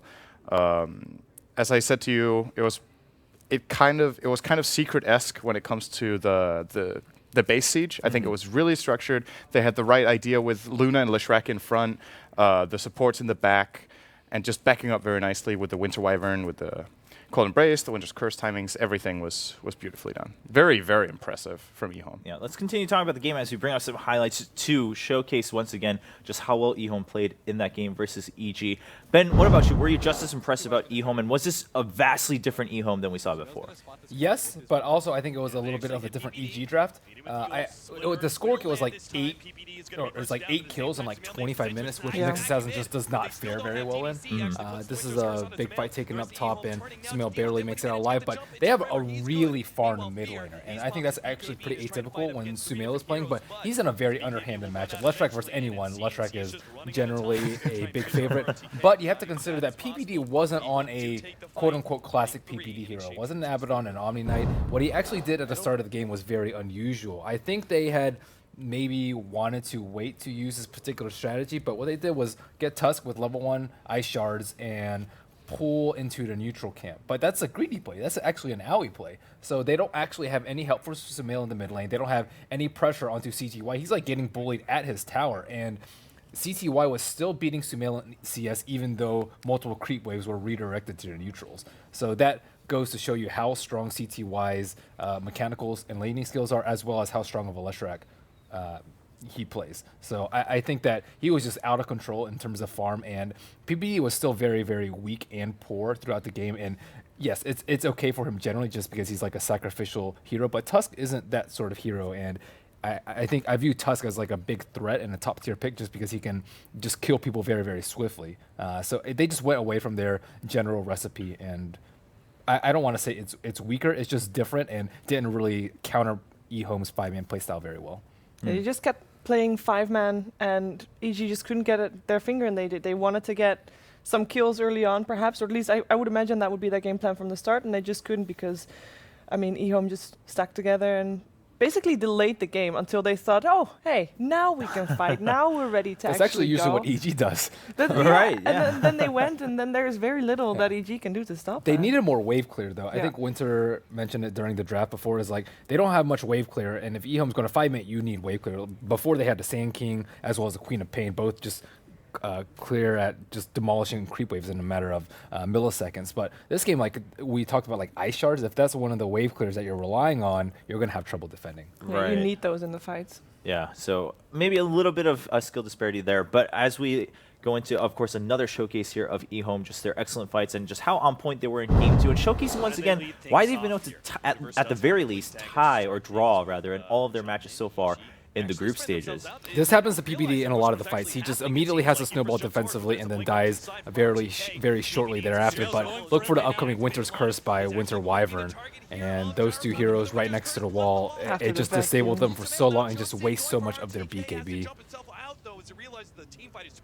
And of course, the Luna, I like the way that EHOME moved around too. They really took advantage of the night vision of Luna, and they smoked during nighttime a lot or played around the Aegis and just got like 1 or 2 free picks just because you don't need to plop down an observer ward when you think the opponent is there. You have the night vision, and I think that's a big advantage of having the hero that many people overlook. She is a very good late gamer, and she is weak early, but EG wasn't able to apply pressure early. Most of their heroes had BKBs, and Nyx just gets destroyed by BKB. Now, at the end of that clip, though, of course, Sumail jumping in after a buyback, making sure he delays that Roshan, and also gets a kill in the And midst the of gem. it. And gets the gem Yeah, back. and gets the gem. I mean, pretty gutsy play, but I guess that's what Sumail is known for. So, moving onward, I actually want to come back to something you brought up, Ben. It seems like a common statement, actually, but you were saying how good of a Leshrac player he is. Taking the group stage as a chance to try letting Leshrac go through to the teams they're not as familiar with to see if that's a bad they need to consider in the bracket stage should they meet again. I think it's just, you know, we talked about it going into the tournament. It's really powerful if you can counter the meta, and it gives you a lot more flexibility in the draft. So I think PPD looks at it like, I think if they had worse stats right now in the group stage, they would be banning Lesh more. But they feel like they have room to try to give it away and try to find a really solid counter and a really solid playstyle, because it's a big confidence boost for the team if they know they can go into the draft and actually try to give away heroes that every other team bans, more or less. Right. I think their success rate has been like 50-50. I don't think that's convincing enough for them going into the really important best of threes at the main event for them to not ban it. I would agree though that they're mainly experimenting against the teams they have less intel on. Whether they'll meet them again in the main event is then the question, right? It's hard to say because their first matchup will be against a team from the other group, and then it depends on how the other matches play out. It's possible they meet teams from the other group the whole way, in theory, right? That could Right. happen. Yeah, Yeah. So If they go to the top, if they start in the winners bracket, that could happen. that could happen. I think it's just really risky giving away Leshrac. It depends on the player. The two that we've seen dominate today, CTY and Maybe, those are like the mid laners that are very, very, very good. As opposed to like a little bit more passive one. I think Super was given Leshrac the other day, Yeah. and it wasn't like that bad for them. Like he didn't win. He got a lot of farm, but he didn't like snowball out of control. So there are players that if you give them a one-on-one situation where they will thrive, I think it was our key characteristics for EHOME, like they will run away with it. And I mean, maybe going godlike in like 15 minutes against Secret is testament to that. Yeah, at the same time, them not having to ban out Leshrac does leave them open to ban out those heroes that they don't want to deal with versus a specific team, which we have seen them do against multiple teams, just ban out completely random heroes, as in different Yeah. heroes versus every team, depending on what they don't want to face specific for that team. But maybe for certain teams, they should make the exception or put Leshrac into one of those two as well. Right, but again, I mean, since they are in the lead in the group, just gathering more intel Yeah. as we go, and that's the point we always come back to. E.g., the more intel they have, definitely just they amplify in value based on that intelligence they have of the other teams. Whereas, most people, you gather some intel, but it's more about their condition, how they're feeling that day, how efficient they are about their play. But E.g. definitely swaps their drafts very drastically, I feel, from day 1, day 2, and then now coming into day 3. And at the end of the day, the thing that matters in a tournament like this is the end result, not how you got there. So, it looks cool if you have a group stage where you go like 7-0-0. But at the end of the day, it doesn't really matter as long as you get first or preferably first place. I think they would be okay with second place as well, just as long as they're in the upper half of the winners bracket or in the upper half of the group rather. So, it's kind of in contrast to Secret at DAC, flawless group stage. They end third. EG had a little bit of a. They still had a really good group stage at that event, by the way, but they did not go the entirely flawless one. I think they had like 14-2 or something.